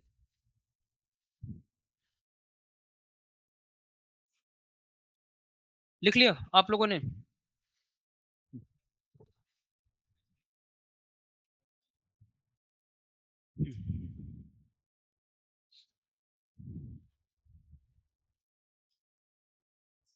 पैरा चेंज करके लिखेंगे।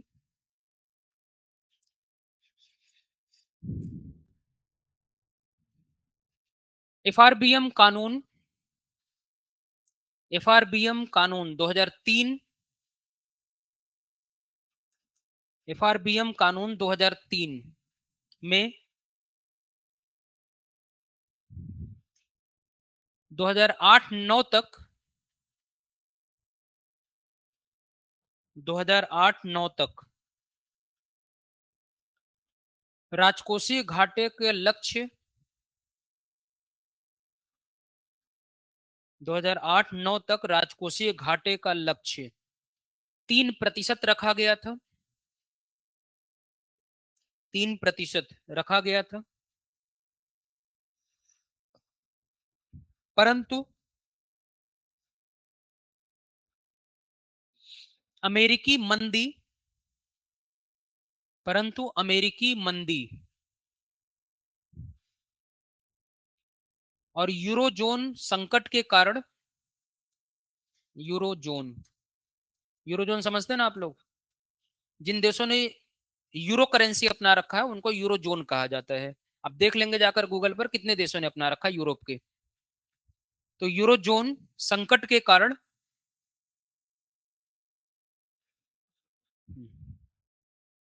भारत यह लक्ष्य प्राप्त नहीं कर सका।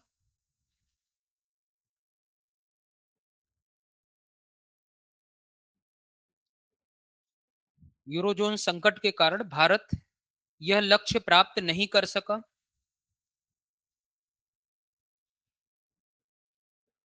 नेक्स्ट पॉइंट लिखेंगे।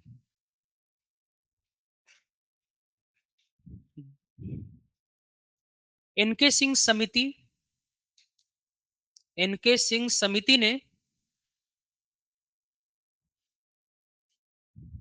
नंद किशोर सिंह, एनके सिंह समिति ने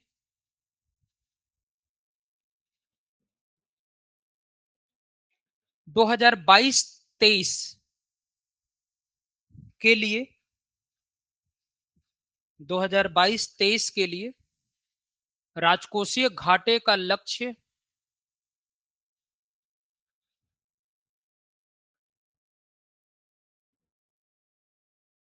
राजकोषीय घाटे का लक्ष्य 2.5%। 2022-23 तक के लिए राजकोषीय घाटे का लक्ष्य 2.5% रखा था। परंतु कोविड-19 संकट के कारण कोविड-19 संकट के कारण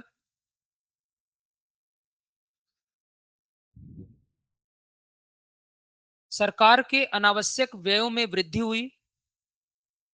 कोविड-19 संकट के कारण सरकार के अनावश्यक व्ययों में वृद्धि हुई।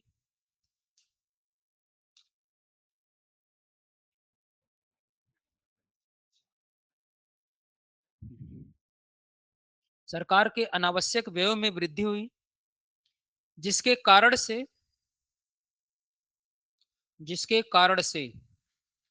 2020-21 में राजकोषीय घाटा जिसके कारण से 2020-21 में राजकोषीय घाटा बढ़कर राजकोषीय घाटा बढ़कर 2 दशमलव 9.2% हो गया। राजकोषीय घाटा बढ़कर 9.2% हो गया।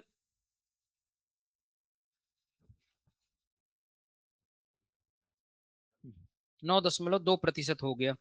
बाकी आप वहां देखेंगे कि कैसे कैसे धीरे धीरे कम हुआ है वो। तो मैं सीधे 25-26 पर आ रहा हूं, टारगेट क्या रखा गया है। 2025-26 के बजट में लिखिए कंटिन्यू। 2025-26 के बजट में राजकोषीय घाटे का लक्ष्य 2025-26 के बजट में राजकोषीय घाटे का लक्ष्य 4.4% रखा गया है। 4.4% रखा गया है।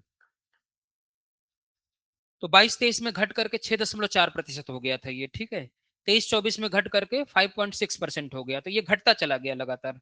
अब 4.4% पर, मतलब पीक जो है 9.2% 2020-21 कोरोना के कारण से खर्चे बढ़ गए थे सरकार के अनावश्यक, तो 9.2% से घट करके अब 4.4 का टारगेट रखा गया है। आगे अगले बजट में ये 4 पर आएगा, फिर उसके बाद 3 पर भी जाएगा ये, 1-2 साल 3 साल के बजट में 3 पर आ जाएगा ये। तो घटता रहेगा ये लगातार, अगर कोई अननेसेसरी अनवांटेड क्राइसिस नहीं आ गई तो, मतलब फिर से कोरोना नहीं आ गया या फिर से कोई क्राइसिस नहीं आ गया तो ये घटता रहेगा, ठीक है। चलिए एक क्वेश्चन लिख लेंगे इस पर, एक प्रश्न लिखें। राजकोषीय घाटा क्या है? राजकोषीय घाटा क्या है?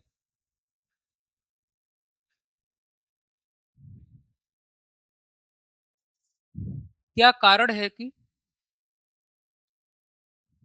क्या कारण है कि भारत में राजकोषीय घाटे को क्या कारण है कि भारत में राजकोषीय घाटे को एक मजबूरी और रणनीति कहा जाता है? क्या कारण है कि भारत में राजकोषीय घाटे को एक रणनीति और मजबूरी कहा जाता है?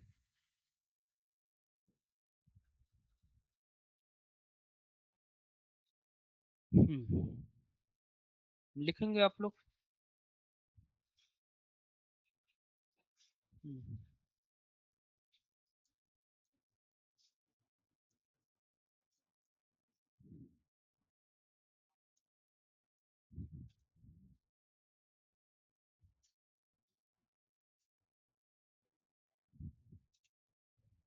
प्राइमरी डेफिसिट, प्राथमिक घाटा।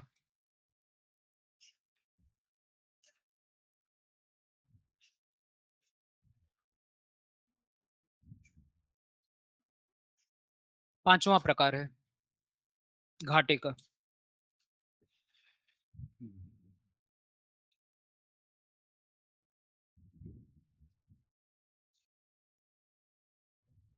हम्म,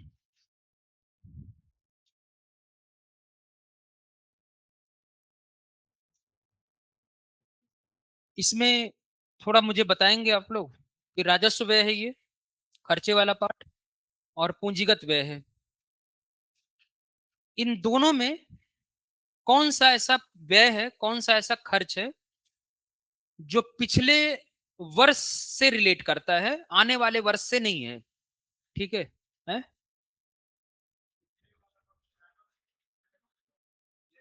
ना, इन दोनों में मतलब बहुत सारे कंपोनेंट है ना इसके, ब्याज भुगतान है और भी है, उसको पढ़ें, उसमें से कोई एक होगा। ठीक है? जैसे मान ले कि मैं कहूं कि सड़कें बनवानी है, शिक्षा के लिए स्कूल खुलवाना है, ठीक है, स्वास्थ्य के लिए चिकित्सालय बनवाने हैं, उद्योग लगवाने हैं, या सिंचाई के लिए सुविधा बनवानी, ये खर्चे पिछले साल के कि अगले साल के हैं? अगले साल के ना, दिमाग तो इतना लगा रहे होंगे कि अगले साल का खर्चा है ये। अब मैं कहूं आपसे सब्सिडी, किसी को सब्सिडी देने का कोई बजट में प्रोविजन किया जाता है, तो अगले साल का है कि पिछले साल का है? अगले साल का। अगर मैं कहूं आपसे कि डिफेंस पर, रक्षा पर व्यय करने के लिए कोई प्रोविजन बनाया जाता है, तो अगले साल का कि पिछले साल का है? अगर मैं कहूं अनुदान दिया था राज्य सरकारों को, विदेशी सरकारों को, तो अगले साल का कि पिछले साल का? अगर मैं कहूं ऋणों की माफिया की जाती है, तो अगले साल की किया जाएगा कि पिछले साल का किया जाएगा? अगले साल का है। मतलब बजट में सरकार का खर्चा है ना, तो अगले साल के लिए होगा ये। लेकिन अगर मैं कहूं आपसे ब्याज भुगतान किया जाता है, पिछले वर्षों के लिए गए उधारों पर ये चुकाया जा रहा है ना, सरकार का ब्याज भुगतान किस पर चुकाया जा रहा है? पिछले साल के लिए गए ब्याज पर, उधारों पर है। ठीक है? तो कहना है, प्रधानमंत्री थे, वित्त मंत्री थे मनमोहन सिंह जी, उनका कहना था कि अगर राजकोषीय घाटे में से ब्याज भुगतान को निकाल दिया जाए तो प्राथमिक घाटा मिल जाता है। मतलब सारे खर्चे शामिल होंगे, ठीक है, सारी चीजें शामिल होंगी, सिर्फ क्या शामिल नहीं होगा? ब्याज भुगतान। तो ब्याज भुगतान को निकाल करके इसका फार्मूला बनता है, यानी प्राथमिक घाटे का फार्मूला सीधे सीधे ये बनता है, primary deficit is equal to fiscal deficit minus ब्याज भुगतान। हो गया, यही है। यानी फिस्कल डेफिसिट में से ब्याज भुगतान को माइनस कर दे तो निकल जाता है। ठीक है? यही फार्मूला है। अब अगर मैं कहूं कि फिस्कल डेफिसिट इससे निकालना हो तो निकल जाएगा कि नहीं निकल जाएगा? बताएं। निकल जाएगा? ये सही है? सही है या नहीं है, बता दे। मैथमेटिक्स है। उधर चला जाएगा तो प्लस, तो फिजिकल डेफिसिट निकल गया ना। तो एक फार्मूला फिजिकल डेफिसिट का ये भी है जो मैंने बताया आपको, एक फार्मूला ये भी है। लेकिन वित्त मंत्री मनमोहन सिंह जी ने यह भी कहा था 1992 में कि अगर हम सारे खर्चे, ब्याज भुगतान को छोड़ करके सारे खर्चे अपने टैक्स वाले आय से, नॉन टैक्स वाले आय से, और सेल ऑफ एसेट्स और रिकवरी ऑफ लोन से पूरा कर लेते हैं, जैसे मान लें, ये लिख लिया इतना आप लोगों ने, हटा दूं? देखें, ये है पूरा। चलिए इसको थोड़ा हटाते हैं।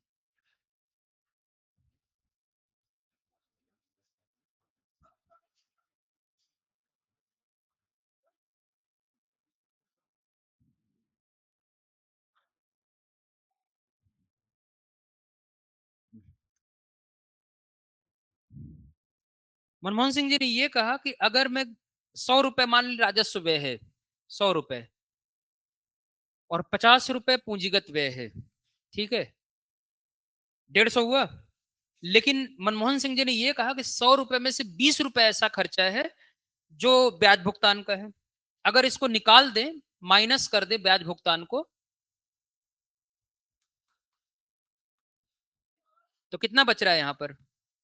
80 रुपए बच रहा है। और 80 और 50 कितना हुआ? हुआ, ठीक है। अगर मैं कहूं 130 रुपए ना, तो 100 रुपए यहां से इनकम होती है सरकार को, और 30 रुपए यहां से हो जाती है।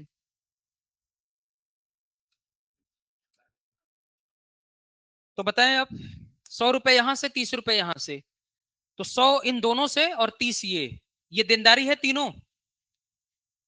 तेजी से बताएं, देनदारी है? नहीं है ना, देनदारी कौन सी है? वो वाली है। 130 मिल गया सरकार को, इससे मिल गया, ए बी और सी से, और ए बी सी तीनों देनदारी नहीं है। यानी सरकार अपने शुद्ध आय से अपने करंट एक्सपेंडिचर कर ले रही है, चालू खर्चे कर ले रही है, किसको छोड़ करके? ब्याज भुगतान को। अगर इसमें ब्याज भुगतान शामिल होता तब तो 20 रुपए घाटा हो जाता कि नहीं हो जाता? क्योंकि 100 और 50, 150, और 130 की इनकम है शुद्ध वाली, तो माइनस करते तो 20 रुपए घाटा होता है, और 20 रुपए घाटा होता तो उधार लेना पड़ता। लेकिन मनमोहन सिंह जी ने कहा कि अगर हम ब्याज भुगतान को इसमें से निकाल दें तो करंट खर्चे कितने हमारे हैं? 80 रुपए के यहां पर और 50 रुपए के वहां पर, ये दोनों करंट खर्चे हैं, आने वाले वर्ष के लिए खर्चे हैं। आने वाले वर्ष के खर्चे 130 है, और अगर हम 130 रुपए इससे आय प्राप्त कर लेते हैं तो इसका मतलब है कि फिस्कल डेफिसिट ब्याज भुगतान के बराबर हो जाएगा कि नहीं हो जाएगा? फिस्कल डेफिसिट ब्याज भुगतान के बराबर, क्योंकि अब डेफिसिट जो बच गया सिर्फ इसी को पूरा करना है ना। तो यहां पर वही लिखा हुआ उन्होंने है साफ साफ, ये जो है कि अगर प्राइमरी डेफिसिट को जीरो कर लिया जाए, मतलब अपने शुद्ध आय से अपने सभी खर्चे ब्याज भुगतान को छोड़ करके पूरा कर लिया जाए। 130 रुपए आय है और 130 रुपए ब्याज भुगतान को छोड़ करके खर्चे हैं, तो वो पूरा हो गया। तो बचा कितना? 20 रुपए। तो 20 रुपए क्या था? ब्याज भुगतान था ना, 20 रुपए। तो फिजिकल डेफिसिट किसके बराबर हो गया? 20 रुपए के बराबर, यानी ब्याज भुगतान के बराबर हो गया। यानी प्राइमरी डेफिसिट को अगर देश जीरो कर ले, यानी अपने शुद्ध इनकम से अपने सारे करंट खर्चे पूरे कर ले, तो इसका मतलब है कि फिजिकल डेफिसिट ब्याज भुगतान के बराबर हो जाएगा। और हमें सिर्फ अब उधार लेना पड़ेगा ब्याज भुगतान को करने के लिए। किसके लिए उधार लेना पड़ेगा? सिर्फ ब्याज भुगतान को करने के लिए। बता दो मैं कि कोरोना काल नहीं आया होता तो प्राइमरी डेफिसिट जीरो हो गया होता, जो कि यहां लिखा हुआ है ना, जीरो। ये प्राइमरी डेफिसिट जीरो हो रहा था हमारा, लगभग 0.2% पर पहुंच गए थे हम लोग। ठीक है, कोरोना आया, बढ़ गया। ठीक है, और अभी भी दशमलव के आसपास है कुछ। ठीक है, अभी मैं डेटा लिखवा दूंगा। ठीक है, इसका मतलब है कि प्राइमरी डेफिसिट अगर जीरो हो जाएगा तो मतलब हम अपने शुद्ध आय से करंट सारे खर्चे निपटा ले रहे हैं, इसका मतलब ये है। मतलब सैलरी पेंशन दे दे रहे हैं, सब्सिडी दे दे रहे हैं, सड़कें बनवा ले रहे हैं, स्कूल कॉलेज बनवा ले रहे हैं, सिंचाई की सुविधाएं डेवलप कर रहे हैं, स्टोरेज कोल्ड स्टोरेज बनवा ले रहे हैं, शिक्षा स्वास्थ्य की सुविधाएं, सैनिटेशन की सुविधाएं डेवलप कर ले रहे हैं, सारे खर्चे निपटा ले रहे हैं। कहने का मतलब ये है, क्या बच जा रहा है? सिर्फ ब्याज भुगतान। और ब्याज भुगतान को करने के लिए हमें उधार लेना पड़ेगा। तो अब सरकार का टारगेट ये है कि फिजिकल डेफिसिट अगर ब्याज भुगतान के बराबर हो जाए तो ब्याज भुगतान को अब कम करे, उधार चुकाए जल्दी। इससे ये क्लियर हो जाता है, बात समझ में आ गई कि अगर प्राइमरी डेफिसिट जीरो हुआ तो ब्याज भुगतान के बराबर हो जाएगा फिजिकल डेफिसिट। यही चीज इसमें है, यानी अपने करंट इनकम से जितनी इनकम शुद्ध आ रही है, उधार वाला नहीं, शुद्ध इनकम, उससे अपने सारे करंट के खर्चे निपटा ले रही है सरकार। तो प्राइमरी डेफिसिट जीरो, तो प्राइमरी डेफिसिट जीरो तो फिजिकल डेफिसिट ब्याज भुगतान के बराबर। This is the concept actually. ठीक है, राइट ऑन द, ये बना लेंगे ना।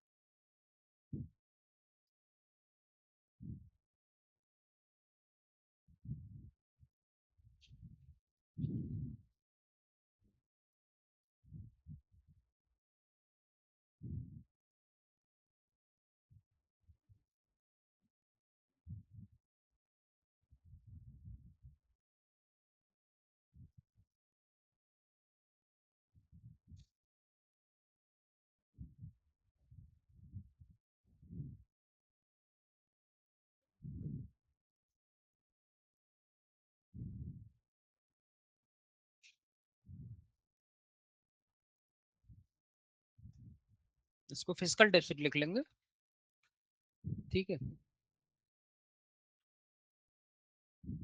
सॉरी, ब्याज भुगतान फिजिकल डेफिसिट, नहीं तो 20 रुपए कहाँ से आ गए पता नहीं चलेगा ना। ब्याज भुगतान, ये ब्याज भुगतान है, ये जीरो है, प्राइमरी डेफिसिट जीरो है, ठीक है। तो फिजिकल डेफिसिट ब्याज भुगतान के बराबर हो गया। तो टारगेट क्या है कि प्राइमरी डेफिसिट पहले जीरो कर लें। जीरो अगर हो गया तो हम अपने करंट इनकम से अपने सारे करंट खर्चे निपटा ले रहे हैं। इसका मतलब है सिर्फ क्या बच जा रहा है, ब्याज भुगतान, जो कि भारत के बजट में 20% है। टोटल टोटल खर्चे का 20% सिर्फ ब्याज भुगतान में चला जाता है। अभी आंकड़े भी आएंगे आपके पास, ठीक है। आंकड़े आएंगे ही आएंगे, इस साल के बजट के भी आंकड़े आएंगे। इस साल का बजट इसी समय अभी करवा दूंगा मैं, आज नहीं करवाऊंगा, लेकिन जैसे ही खत्म होगा टॉपिक करंट बजट करवा दूंगा आपको। तो करंट बजट का भी आपका अपडेट हो जाएगा चीजें, ठीक। लिख ले। 1992 में, 1992, 1992, 1992 में प्राथमिक घाटे की संकल्पना, प्राथमिक घाटे की संकल्पना का सुझाव, 1992 में प्राथमिक घाटे की संकल्पना का सुझाव मनमोहन सिंह ने दिया था।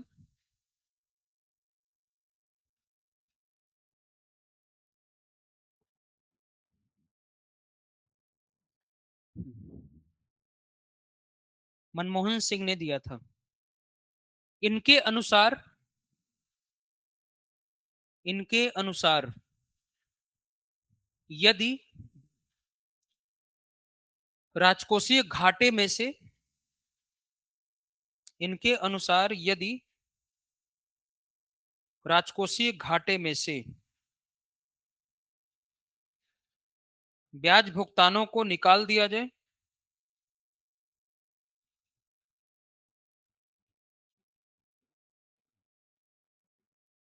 राजकोषीय घाटे में से ब्याज भुगतानों को निकाल दिया जाए,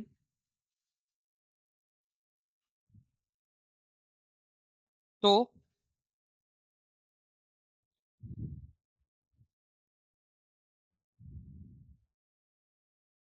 ब्याज भुगतानों को निकाल दिया जाए तो प्राथमिक घाटा प्राप्त हो जाता है। तो प्राथमिक घाटा प्राप्त हो जाता है।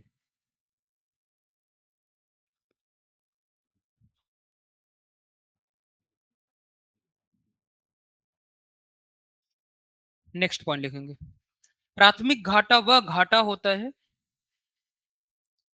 प्राथमिक घाटा वह घाटा होता है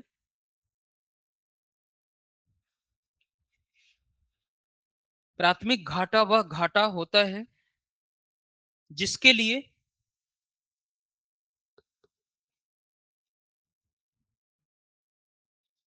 दिया हुआ वर्ष,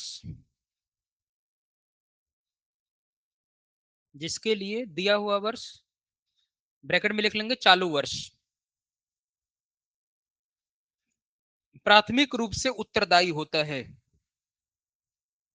दिया हुआ वर्ष ब्रैकेट में चालू वर्ष प्राथमिक रूप से उत्तरदायी होता है, प्राथमिक रूप से उत्तरदायी होता है।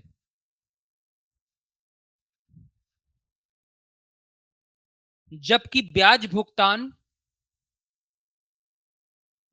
प्राथमिक रूप से उत्तरदायी होता है, जबकि ब्याज भुगतान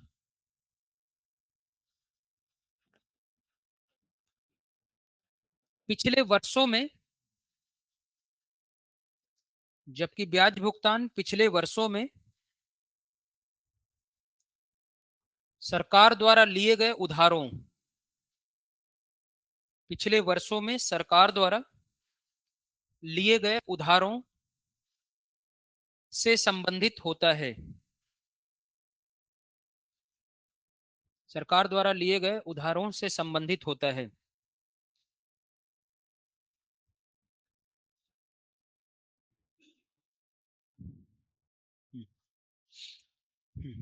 अतः प्राथमिक घाटा अतः प्राथमिक घाटा राजकोषीय घाटे में से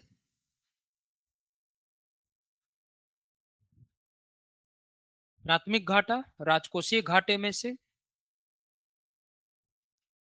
ब्याज भुगतानों को निकाल देने के बाद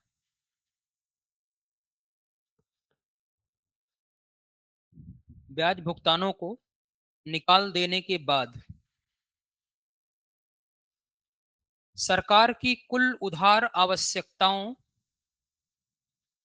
निकाल देने के बाद सरकार की कुल उधार आवश्यकताओं को बताता है।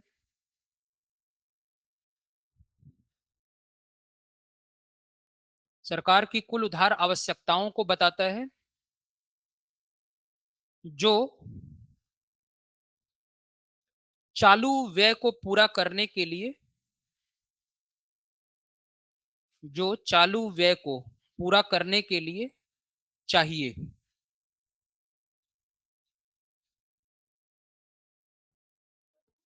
चालू व्यय को पूरा करने के लिए चाहिए। नेक्स्ट पॉइंट लिखेंगे, यदि प्राथमिक घाटा शून्य होता है, यदि प्राथमिक घाटा शून्य होता है तो राजकोषीय घाटा, यदि प्राथमिक घाटा शून्य होता है तो राजकोषीय घाटा ब्याज भुगतान के बराबर होता है। प्राथमिक घाटा शून्य होता है तो राजकोषीय घाटा ब्याज भुगतान के बराबर होता है। प्राथमिक घाटा शून्य होता है तो राजकोषीय घाटा ब्याज भुगतान के बराबर होता है। नेक्स्ट पॉइंट लिखेंगे, यह घाटा स्पष्ट करता है,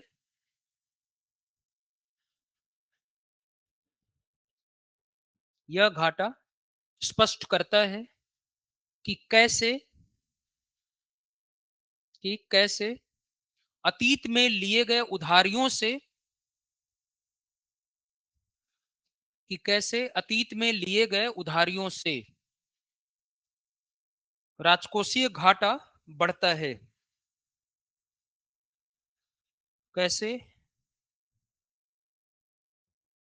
अतीत में लिए गए उधारियों से राजकोषीय घाटा बढ़ता है। कुछ डाटा है, अगला पॉइंट करके लिख लेंगे। 2020-21 में 2020-21 में प्राथमिक घाटा 2020-21 में प्राथमिक घाटा 5.6% था। 5.6% था, जो 2023-24 में 2023-24 में घटकर 2% हो गया।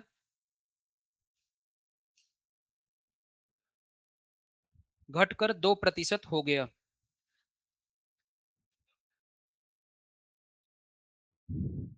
नेक्स्ट पॉइंट लिखेंगे, 2025-26 के बजट में 2025-26 के बजट में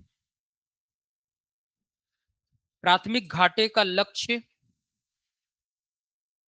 0.8%, 0.8%। 2025-26 के बजट में प्राथमिक घाटे का लक्ष्य 0.8% रखा गया है।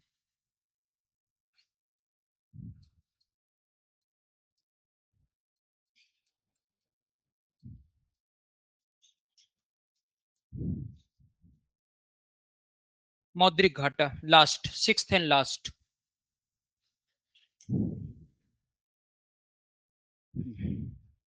मौद्रिक घाटा की कुछ बातें मैंने थोड़ा थोड़ा बताया है आपको। आपको याद होगा कि जब मैं घाटा जनित मुद्रास्फीति बता रहा था, याद करें थोड़ा सा आप लोग, घाटा जनित मुद्रास्फीति, डेफिसिट इंड्यूस्ड इन्फ्लेशन, याद है? शब्द याद है? घाटा जनित मुद्रास्फीति, जब सरकार आरबीआई से उधार लेती है अपने घाटे को पूरा करने के लिए, तो नई करेंसी बाजार में जाती है, बताया था।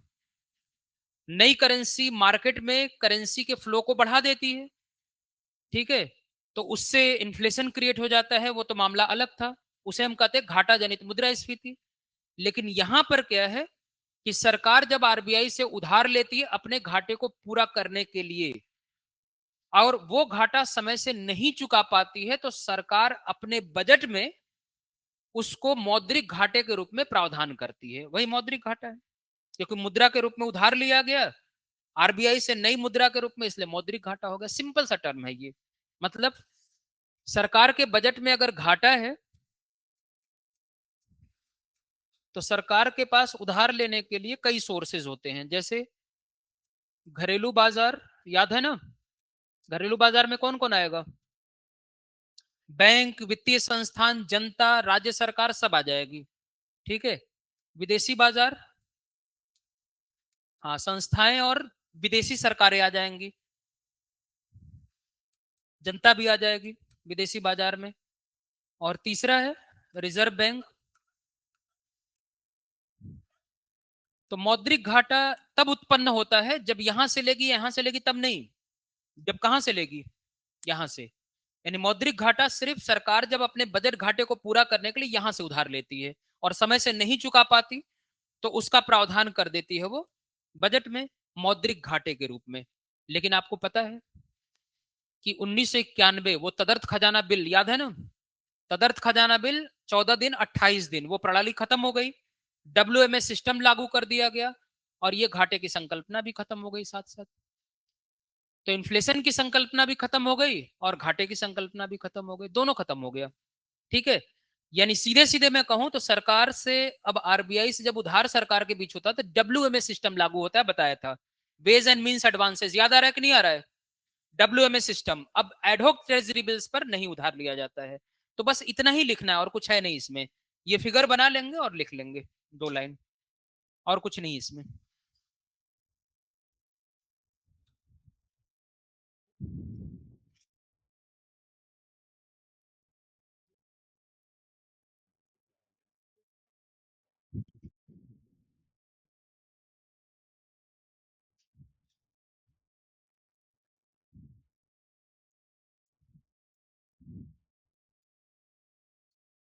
ये लिख लेंगे, यही मौद्रिक घाटा है। और ये घाटा पूरा करने के लिए सरकार जब उधार लेती थी तो तदर्थ खजाना बिल का प्रयोग करती थी, तदर्थ खजाना बिल। और ये मैंने डिफाइन किया हुआ आपको है पूरी तरीके से। कितने दिन का होता था? 14 दिन और 28 दिन। अब तदर्थ खजाना बिल खत्म तो ये घाटा भी खत्म, ठीक है। तो 31 मार्च 1997 को यह घाटा खत्म हो गया, क्योंकि 1 अप्रैल 1997 से डब्ल्यूएमएस सिस्टम लॉन्च हो गया उधार लेने देने का, ठीक है। लिख लेंगे इसको।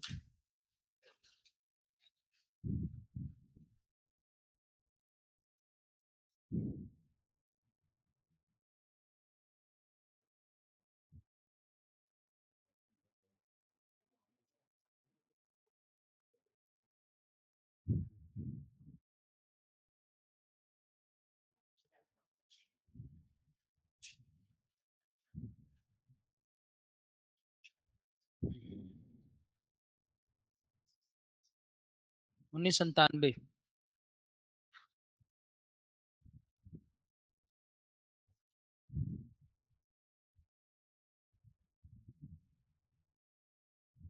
बना लिया, बोलूं? लिख ले। सरकार के बजट में घाटे, सरकार के बजट में घाटे को पूरा करने के लिए, सरकार के बजट में घाटे को पूरा करने के लिए 3 स्रोत होते हैं।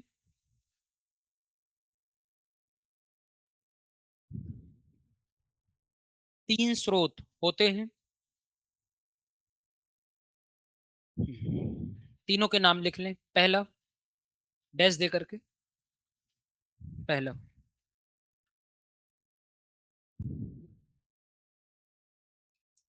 घरेलू बाजार, घरेलू बाजार, घरेलू बाजार में ब्रैकेट में लिख लेंगे क्या क्या आता है। घरेलू बाजार ब्रैकेट में लिख लें, बैंक, बैंक, वित्तीय संस्थान, जनता, बैंक, वित्तीय संस्थान, जनता, राज्य सरकारें, राज्य सरकारें इत्यादि। बैंक, वित्तीय संस्थान, जनता, राज्य सरकारें। ठीक है। दूसरा लिखेंगे विदेशी बाजार,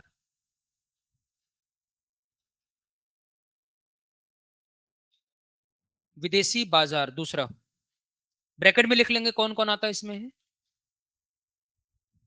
बहुपक्षीय संस्थाएं, बहुपक्षीय संस्थाएं, हाँ हाँ वही है, उसको मल्टीलेटरल कहते हैं, बहुपक्षीय संस्थाएं। बहुपक्षीय संस्थाएं जैसे वर्ल्ड बैंक, आईएमएफ, आईडीए। ठीक है। ब्रैकेट क्लोज करेंगे, फिर जनता लिख लेंगे। इसी में लिखना है जनता और विदेशी सरकारें, जनता और विदेशी सरकारें, इसी में लिखना है। हाँ, विदेशी जनता बॉन्ड जारी करके उधार लेती है, विदेशी पब्लिक से भी उधार लेती है। और आप आश्चर्य करेंगे कि विदेशी पब्लिक से रुपए में भी उधार ले सकती है। एक बॉन्ड जारी होता है, मसाला बॉन्ड, सुना है इसका नाम। मसाला कहाँ की खान पान है, हमारे देश का। ठीक है। मसाला हमारे देश का खान पान बिहेवियर है। और वास्को डी गामा क्यों आया था भारत, मसाला लेने के लिए। बेवकूफ बन रहे हैं आप लोग, केवल मसाला लेने थोड़ी आया था, और भी बहुत सारे काम थे उसके। ठीक है। लेकिन एक टारगेट ये था उसका। ठीक है, मसाला भी लेना था, लेकिन मसाले और हर जड़ी बूटियां भी ले गया वो। और जो देश से ले गया था, तो उसको 60 गुना अधिक मूल्य पर ले जाकर के बेचा भी था अपने देश में। ठीक है, 60 गुना अधिक मूल्य पर, सोचे। एक ही बार में जीवन धन्य हो गया उसका। जोखिम भी तो उठाकर आया था। बाद में 20 जहाजों के साथ आया था, पहली बार तो 2 ही जहाज लेकर आया था, बाद में 20 जहाज लेकर आया कि और ज्यादा लेकर चलेंगे, दूसरी बार में जीवन में आने की जरूरत नहीं। समुद्री यात्रा बड़ी खतरनाक होती थी उस समय, आसान थोड़ी थी। ठीक है? दूसरी बार जब आया तो 20, मैंने कहा, मैं ये थोड़ी कहा कि तीसरी बार नहीं आया या आया। मैंने कहा कि दूसरी बार में 20 जहाज लेकर आया। तो जीवन सेट करने के लिए आया था पूरी तरीके से। ठीक है। अल्टीमेट ऑब्जेक्टिव क्या था, प्रॉफिट कमाना। ये लोग क्यों आ रहे थे भारत की तरफ, एक रिवोल्यूशन चल रहा था यूरोपियन देशों में, एक क्रांति चल रही थी। उस क्रांति का नाम है मर्केंटलिस्टिक रिवोल्यूशन, वाणिज्यिक क्रांति। और वाणिज्यिक क्रांति की वजह से यूरोप में बहुत सारी कंपनियां बन रही थी। वो कंपनियां दूसरे देशों में जाकर के वहां से सामान लेती थी, सामान खरीदती सस्ते कीमत पर, और दूसरे देशों में महंगा बेचती थी। यही उनका टारगेट था। ये पूंजीवाद की पहली क्रांति मानी जाती है, first revolution of capitalism. Mercantilistic revolution पूंजीवाद की पहली क्रांति है, और इंडस्ट्रियलाइजेशन पूंजीवाद की दूसरी क्रांति है। फ्रेंच रिवोल्यूशन पूंजीवाद की, सॉरी, अमेरिकन रिवोल्यूशन पूंजीवाद की तीसरी क्रांति है, और फ्रेंच रिवोल्यूशन पूंजीवाद की चौथी क्रांति है। ये सब पूंजीवादी क्रांतियां हैं। मर्केंटलिस्टिक रिवोल्यूशन, जहां पर कंपनियां बनी, दूसरे देशों में गए ये लोग, उन देशों के लोगों से सस्ते में सामान खरीदा, महंगा बेचा। बाद में औद्योगिक क्रांति हुई, और बाद में फ्रेंच रिवोल्यूशन और अमेरिकन रिवोल्यूशन, ये सब हुए हैं। ये सब कैपिटलिस्टिक क्रांतियां हैं, पूंजीवादी क्रांतियां। पढ़ेंगे आप लोग। ठीक है। तो कहने का मतलब ये है कि प्रॉफिट मेकिंग प्राइमरी ऑब्जेक्टिव था। यहां पर क्या है कि विदेशों से ये पैसा जुटा रहे सरकार, तो वहां से जो मसाला बॉन्ड जारी करते हैं, तो मसाला हमारे देश की खान पान बिहेवियर है, तो उसके नाम से हम एक बॉन्ड विदेशों में जारी करते हैं, ताकि जनता को पता रहे कि ये भारत का बॉन्ड है। क्योंकि जैसे एक बॉन्ड होता है समुराई बॉन्ड, ये समुराई शब्द सुना है आप लोगों ने। समुराई जो है जापान के वो लड़ाकू योद्धा, मोटे मोटे पहलवान नहीं होते हैं, ऐसे पैर सट ही नहीं सकता उनका, ऐसे ऐसे खड़े रहते हैं टाइप का, खड़े रहते हैं ना, हाँ, वो समुराई कहे जाते हैं। ठीक है, ये समुराई वाली ट्रेडिशन जापान की है। तो जापान जो बॉन्ड जारी करता है ना विदेशों से पैसे जुटाने के लिए, वो समुराई बॉन्ड होता है। भारत जो जारी कर रहा है मसाला बॉन्ड है। तो इससे पता चलता है दुनिया भर के देशों को जहां पर ये जारी हो रहा है कि भारत का बॉन्ड है। तो जनता उसमें इंटरेस्ट लेगी या नहीं लेगी उसी पर डिपेंड करता है। अब वो भारत के रेपुटेशन पर डिपेंड करता है। और ये बॉन्ड, मसाला बॉन्ड जो है, वो रुपए में विदेशी लोगों से पैसा जुटाता है, रुपए में। यानी ये पैसा रुपए में आता है। अब आप सोच रहे हो विदेशों में रुपया कैसा, तो भारत में डॉलर कैसे आया, वैसे विदेशों में रुपया भी है। ठीक है, और एक्सचेंज यूनियंस होते हैं, एक्सचेंज कर लेते हैं, डॉलर से एक्सचेंज हो जाएगा रुपया, अब मिल गया उनको। अगर उनको लगेगा कि इंटरेस्टेड है वो भारत में इन्वेस्ट करने में, तो लगा देंगे भारत सरकार के फंड में पैसा। और ऐसा थोड़ी कि भारत सरकार ही सिर्फ जारी कर सकती है, सरकारें भी जारी कर सकती है, और प्राइवेट बैंक संस्थाएं कोई भी जारी कर सकता है ये बॉन्ड।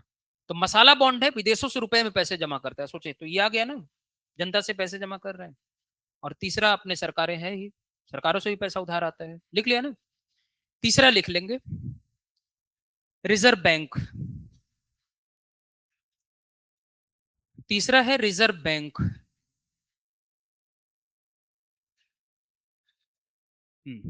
अब पैरा चेंज करके लिखेंगे।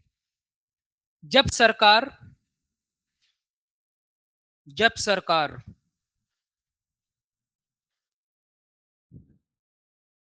अपने घाटे को पूरा करने के लिए जब सरकार अपने घाटे को पूरा करने के लिए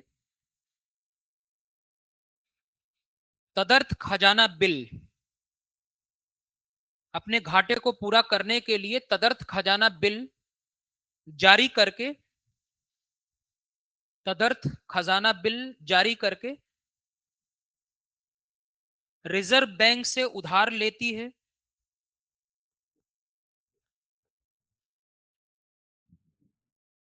रिजर्व बैंक से उधार लेती है।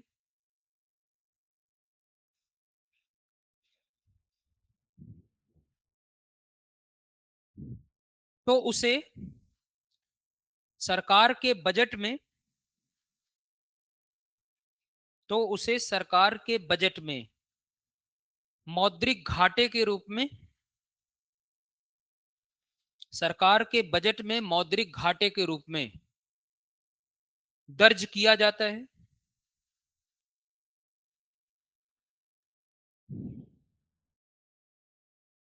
मौद्रिक घाटे के रूप में दर्ज किया जाता है।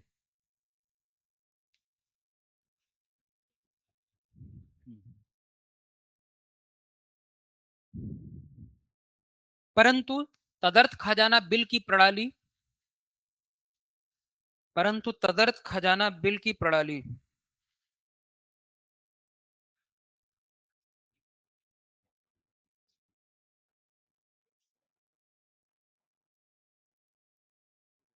31 मार्च 1997 को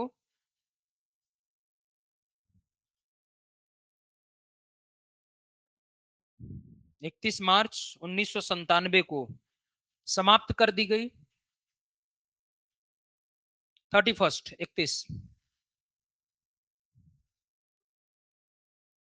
31 मार्च 1997 को समाप्त कर दी गई। हम्म, हाँ, इसी पर लिखवा रहा हूं। तदर्थ खजाना बिल को समाप्त करेगी तभी तो मौद्रिक घाटा समाप्त होगा। ठीक है, इसको लिखना, लिखे 31 मार्च 1997 को तदर्थ खजाना बिल की प्रणाली को समाप्त कर दिया गया, जिसके कारण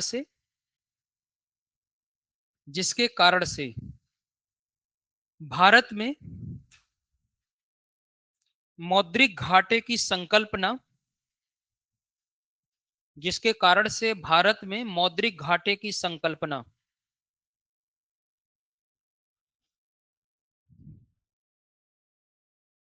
मौद्रिक घाटे की संकल्पना समाप्त हो गई है।